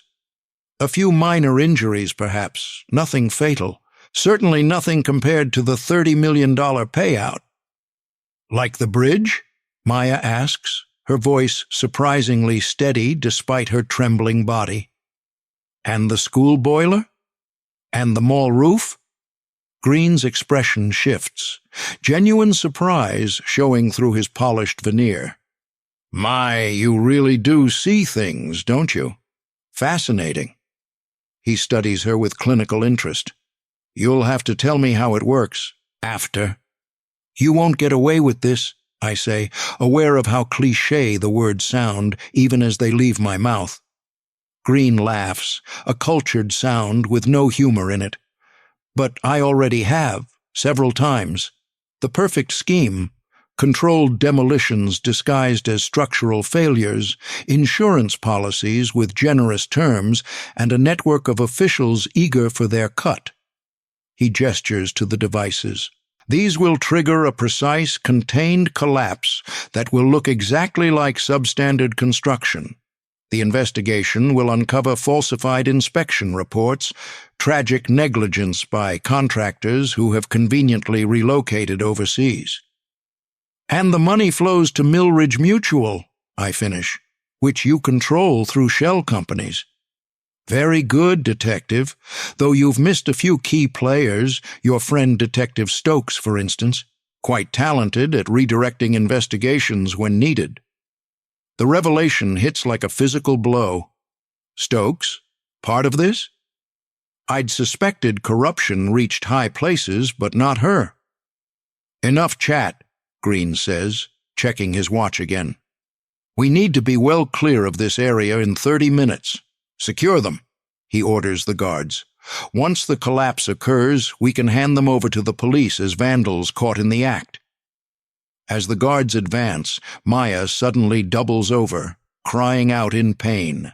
Her entire body convulses, not with her usual pre-seismic trembling, but something more violent, more immediate. "Something's wrong," she gasps, eyes wide with genuine fear. "It's not waiting. It's starting now." As if confirming her words, the timers on the devices suddenly accelerate, the numbers dropping rapidly. Green's face loses its composed mask, genuine alarm replacing smug confidence. "That's impossible," he whispers, staring at the rapidly descending countdown. The override is on a secure... A deep, grinding sound cuts him off. Concrete shifting, metal under stress. The floor beneath us trembles, not with Maya's mysterious prescient vibrations, but with the very real movement of a structure beginning to fail. "Someone changed your timeline," I say, understanding dawning. "Looks like you're not the only player in this game." For the first time, I see real fear in Green's eyes as he realizes he's lost control of his own scheme. Green bolts for the exit, self-preservation overriding everything else. His security guards hesitate for just a moment, torn between following orders and fleeing, before they too turn and run, abandoning us to whatever fate awaits. The floor beneath us shifts again, a grinding sound of concrete under stress that vibrates through the soles of my shoes. My hands hover uselessly over the control box, numb with indecision. 40 years of law enforcement, and not once did I take the bomb squad training that seemed so optional at the time. The timer now reads 12:47 and dropping fast. Maya stands frozen beside me, her small body trembling in sync with the building, eyes closed as if listening to a conversation I can't hear. "Maya," I say urgently, "we need to evacuate. Now." She doesn't move, doesn't even seem to hear me. Her face has gone slack, skin pale as milk, except for 2 bright spots of color high on her cheeks. Whatever connection she has to the imminent collapse has her in its grip completely. "Damn it," I mutter, pulling out my phone. No signal, too much concrete, too deep underground. I stare at the control box, searching for anything familiar, any clue about how to stop it. The casing is sealed with specialized screws, the timer display blinking with increasing urgency. A noise from the corridor makes me reach for my revolver, but the figure that appears is no threat, just an older man in gray coveralls, keys jangling at his hip. The janitor from earlier, the one who unknowingly let us in.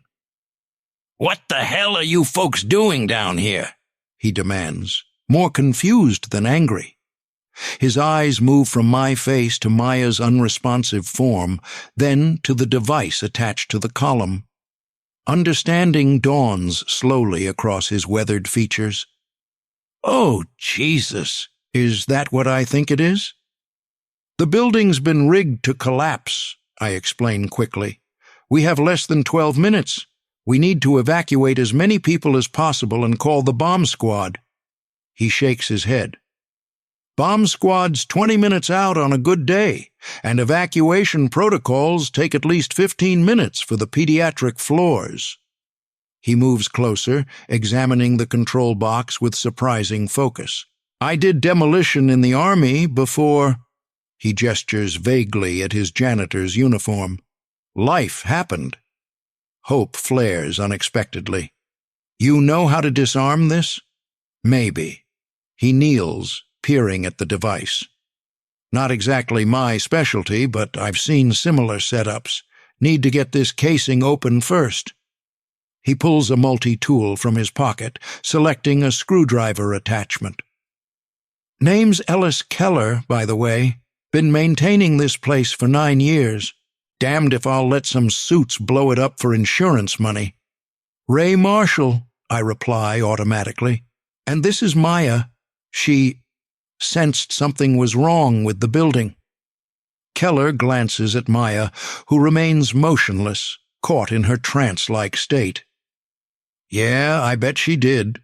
Some folks are tuned into frequencies the rest of us can't hear.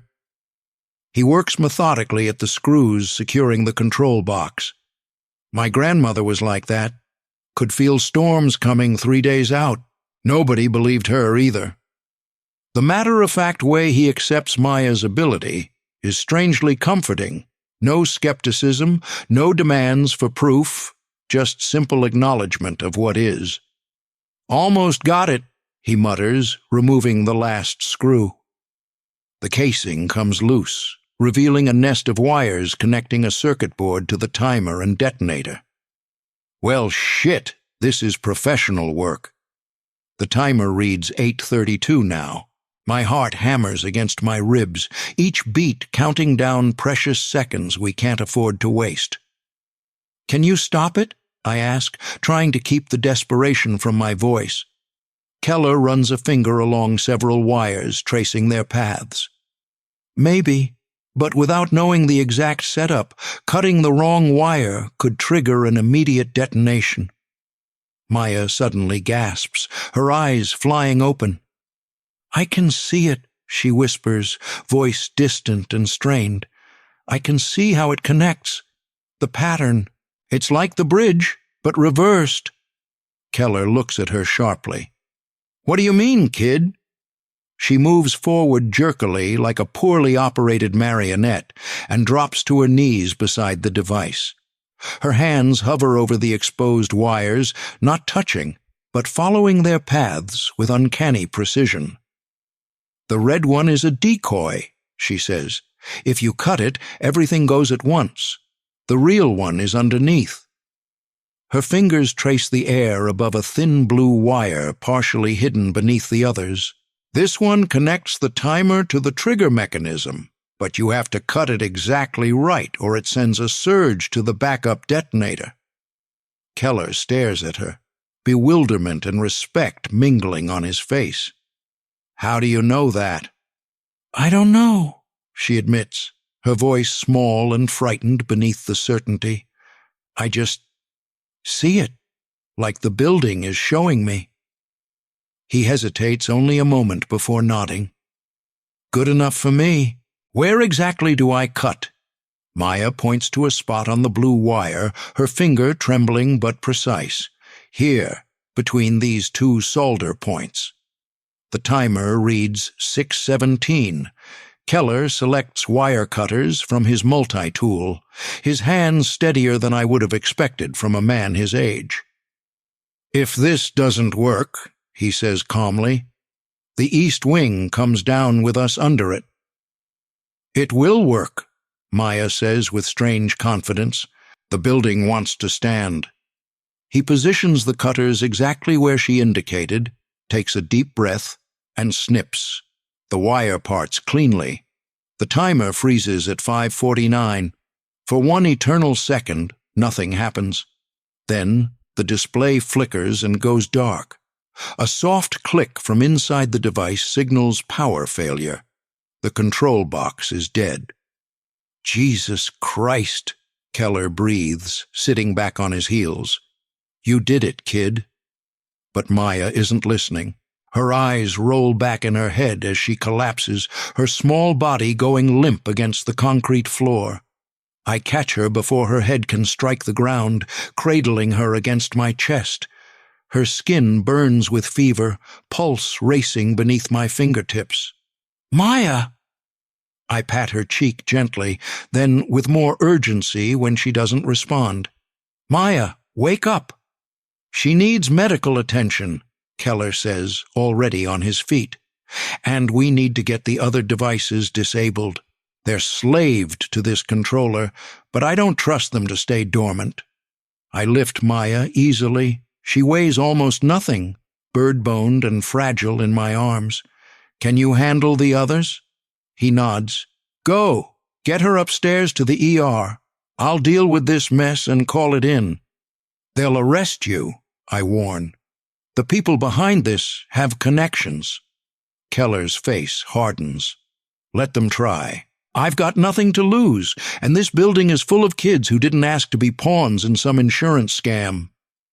I hesitate, torn between helping him finish securing the building and getting Maya the care she desperately needs. Her breathing has grown shallow, her skin clammy despite the fever heat. Go, he repeats firmly. The girl saved all our asses. Now save her. I carry Maya through the maze of corridors, following exit signs back to the service elevator. Her head lolls against my shoulder, occasional tremors running through her unconscious form. Whatever connection she formed with the building's impending destruction has exacted a physical toll I don't understand. In the elevator, pressing the button for the main floor, I'm suddenly struck by the impossible choice that awaits me above. The truth would mean exposing Maya's abilities to public scrutiny. The questions would be endless, the examinations invasive, her life forever changed.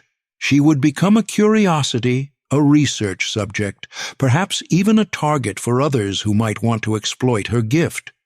But lying means letting Green and his conspirators potentially escape justice. Without Maya's testimony about her visions, without the direct connection between her predictions and their crimes, the case becomes circumstantial. Explosives in a hospital basement, yes, but who planted them? Where is the clear line to Millridge Mutual, to Wells, to the entire conspiracy? The elevator stops with a soft chime. The doors open onto the hospital's main floor. Bright lights, hurrying staff, the organized chaos of a busy medical center. No one pays attention to an old man carrying an unconscious child, not in a place where such sights are commonplace. I spot the emergency department entrance and move toward it, my decision crystallizing with each step. Some truths are too costly, some burdens too heavy for small shoulders. Help! I call as I approach the nurse's station. She collapsed in the cafeteria. Some kind of seizure. The medical machinery springs into action. A gurney appears, gentle hands taking Maya from my arms, voices asking questions I answer with half-truths. An unexplained collapse. No history of seizures. Yes, she's been under stress. No, I don't know what might have triggered it. As they wheel her away, I pull out my phone. The signal is strong here.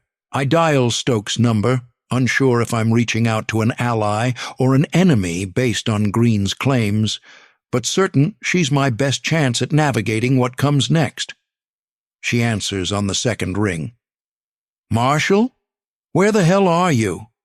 Children's Hospital, I say, keeping my voice low. East Wing basement. You'll find explosives on the support columns and a janitor named Keller disarming them. I've got Maya Zhang in the ER. She's unconscious. A long pause. Jesus, Ray, what have you gotten yourself into? The question is, what have you gotten yourself into, Linda? I counter, Green's accusation hanging between us. Are you part of this? Part of... She breaks off, genuine confusion in her voice. Green tried to tell me you'd gone completely off the rails, but this is beyond... Green is behind the explosives, I interrupt.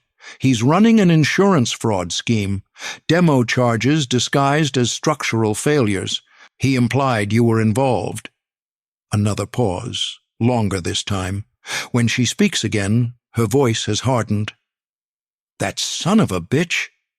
I've been investigating insurance irregularities for months. He must have realized I was getting close. Relief washes through me. Not Stokes, then. One less betrayal to process. "I'm sending a team now," she continues. "Don't move. Don't talk to anyone else. And Ray? Whatever that girl did or didn't predict, keep it to yourself for now. Some things the world isn't ready to understand." I glance toward the treatment area where doctors hover over Maya's still form. My hands are numb from carrying her, but I feel a warmth in my chest, an uncomfortable heat that I recognize as relief mingled with resolve. "Some things are better left unsaid," I agree quietly. "At least for now. 3 days after the hospital almost came down, Green Hollow feels like a town that survived a natural disaster, shell-shocked, disoriented, but slowly waking to the realization that the damage goes deeper than what's visible. The morning newspaper sits on my desk, its headline bold enough to read from across the room.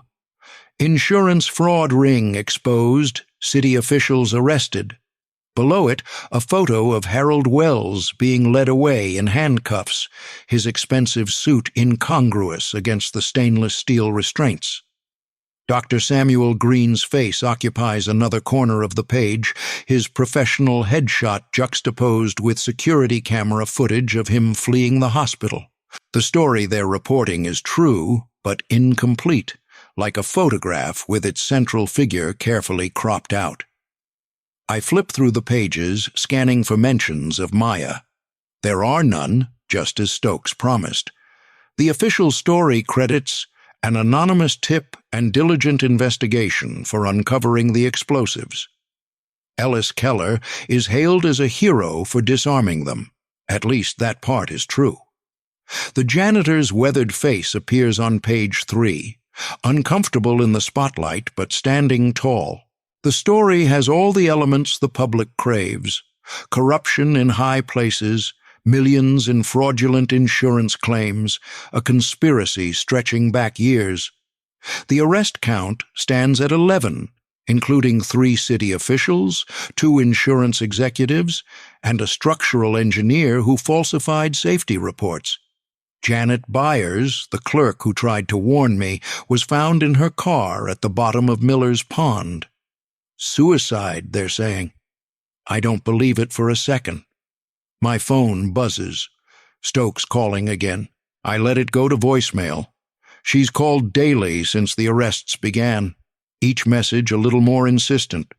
She wants my formal statement, wants me to testify about what I saw in that basement. I will, eventually. But not until I'm certain the story we've constructed protects those who need protecting. Outside my office window, television news vans still clog Main Street. National outlets have descended on our unremarkable town, hungry for details about what they're calling the Millridge Mutual Conspiracy. Reporters ambush anyone connected to the case, thrusting microphones into startled faces, demanding explanations for how such corruption flourished undetected. Nobody asks about the girl who felt it coming. Nobody knows to ask. I fold the newspaper and reach for my coat.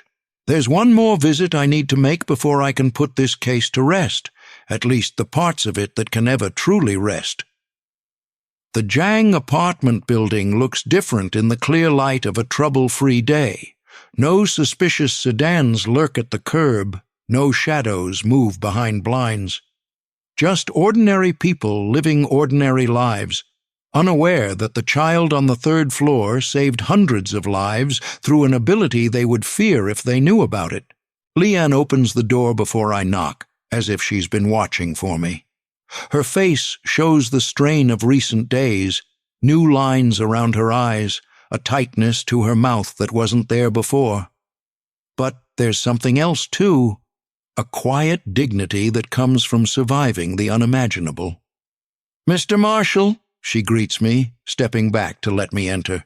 "We wondered when you would come. The apartment has been restored to its former order, plants returned to windowsills, drawers closed, the chaos of the break-in erased. But subtle changes reveal a new reality. Suitcases stacked in the corner, empty spaces on shelves where personal items have been packed away. "You're leaving," I observe. Leon nods, closing the door behind me. "After everything, we cannot stay. Too many questions, too many people watching. Where will you go?" "My cousin in Seattle. Her husband works for a technology company. They have found a position for me in their office." A small, sad smile touches her lips. "Clerical work, better than cleaning houses." "And Maya?" I ask, glancing toward the hallway that leads to her room. "She is—" Leon pauses, searching for the right word. "Different since the hospital. Quieter. The doctors say her collapse was from extreme stress and exhaustion, but—" She shakes her head. "They do not understand what happened to her. Neither do I, truly." "May I see her?" Leon hesitates, then nods. "She asked about you yesterday. Wanted to know if you had disappeared yet." The words sting more than they should. "I promised her I wouldn't," I say quietly. "Promises to children are easily broken when adults become afraid." There's no accusation in Leon's tone, just weary knowledge. "But you kept yours." She is in her room, drawing again. The hallway feels longer than I remember. I pause at Maya's door, which stands slightly ajar, and knock softly. "Come in," calls a small voice. Maya sits cross-legged on her bed, a sketchbook open on her lap. Her hair has been neatly braided, but her face remains pale, the dark circles under her eyes more pronounced than before. She looks up as I enter, her expression a mixture of wariness and relief. "You came back," she says, echoing our exchange from days earlier. "I promised I wouldn't disappear," I remind her, settling carefully on the edge of her bed. "How are you feeling?" She considers the question with adult seriousness. "Tired and different, like something inside me has changed." Her fingers trace patterns on her sketchbook, circles within circles. "The doctors wanted to do tests, but Mom said no." "Smart of her," I say. "Some things are better left unexplained." Maya studies me, her dark eyes knowing. "You didn't tell them about me, about what I can do." It's not a question, but I answer anyway. "No, that's your secret to share or keep, not mine." "Even though it would have made people believe you faster, about the explosives and everything?" The question reveals how much she understands about the adult world and its calculations. "Even then," I confirm, "some truths cost too much." She nods, seemingly satisfied. "We're moving away," she says, changing the subject abruptly. "To Seattle. Mom thinks it will be safer." "Will it?" She shrugs, a gesture too world-weary for her years. "Maybe, but the earth speaks everywhere, not just here." She flips her sketchbook around, showing me what she's been drawing. Not disasters this time, but simple landscapes, mountains, forests, a coastline. I'm practicing drawing normal things, things that aren't breaking. Something in her words breaks a little piece of me instead. This child, trying to reshape her gift into something the world might accept, something less frightening to others. Trying to be normal when she is anything but. "Maya," I begin, unsure how to say what needs saying. "What you can do, it's remarkable. It saved lives, many lives. But it makes people afraid," she says simply, "even when it helps them. People fear what they don't understand, what they can't control, like me." Her voice is small but clear. "Like you," I agree, seeing no point in lying. "But that doesn't mean you should stop being who you are." She considers this, fingers tracing the coastline in her drawing. "In Seattle, I won't tell anyone. Not at first. I'll just be a normal girl who draws normal pictures." The practicality in her approach, The learned caution feels wrong coming from someone so young, but I can't argue with its wisdom. That might be best for now, I concede. But someday, when you're older, you might find people who can understand, who won't be afraid. Like you? She asks, looking up with sudden hope. Like me, I confirm. And maybe others. The world is bigger than Green Hollow. She smiles then, a real smile that transforms her solemn face into that of the child she should be allowed to remain. Will you write to me? Mom says we can give you our address. I'd like that. I reach into my pocket, pulling out a small wrapped package. I brought you something for the trip. She unwraps it carefully, a new sketchbook, leather-bound, with her initials embossed on the cover in gold. For normal drawings, I tell her, or not-so-normal ones, whatever you need to put on paper. Her small fingers trace the embossed letters. Thank you, she whispers. We sit in comfortable silence for a moment, the weight of all that's happened and all that remains unsaid, settling around us like dust after an explosion. The reporter lady asked me if I knew anything, Maya says finally, about the hospital, about how they found the bombs. My heart skips. What did you tell her? That sometimes buildings talk to people who know how to listen. She shrugs. She thought I was being cute. Wrote it down as a charming local superstition in her notebook. I can't help but smile at the irony. The truth hiding in plain sight. It usually is, she says with that unnerving wisdom. People see what they expect to see. We lapse into silence again. Outside her window, life in Green Hollow continues. Cars passing, people walking, a town rebuilding its sense of security after discovering rot in its foundations. None of them know how close they came to tragedy. None of them know about the girl who felt it coming. I should go, I say finally, rising from the bed. Let you finish packing. Maya closes her sketchbook, setting it aside. You'll be okay, even with the police and everything? The concern in her voice, this child worrying about me, twists something in my chest. I'll be fine. Stokes is handling the case now. The charges against me have been dropped. I don't tell her about the nightmares that have plagued me since that day in the basement, dreams of explosions I couldn't stop, of a small body crushed beneath concrete, of a gift silenced before it could save others. Some burdens adults should carry alone. At the door, I turn back for one last look. Take care of yourself, Maya Zhang. The world needs people who can hear what others can't. You too, Mr. Marshall, she replies solemnly. People who believe what they can't hear themselves.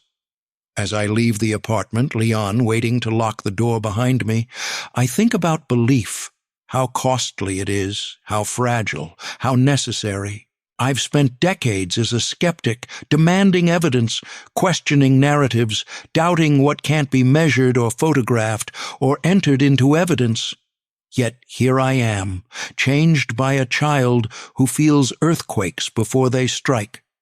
A child whose inexplicable gift saved hundreds of lives, but who must now flee the very community she protected because that gift makes her an outsider, a curiosity, a potential threat. Outside, the afternoon sun casts long shadows across the street. I pause on the sidewalk, looking back up at the third-floor window where Maya now stands watching me go. She raises one small hand in farewell, and I return the gesture. My phone buzzes again. Stokes, no doubt, still waiting for my statement. I'll give it to her tomorrow, a carefully edited version of events that protects a 12-year-old girl's right to something resembling a normal life. Some miracles aren't meant for public consumption.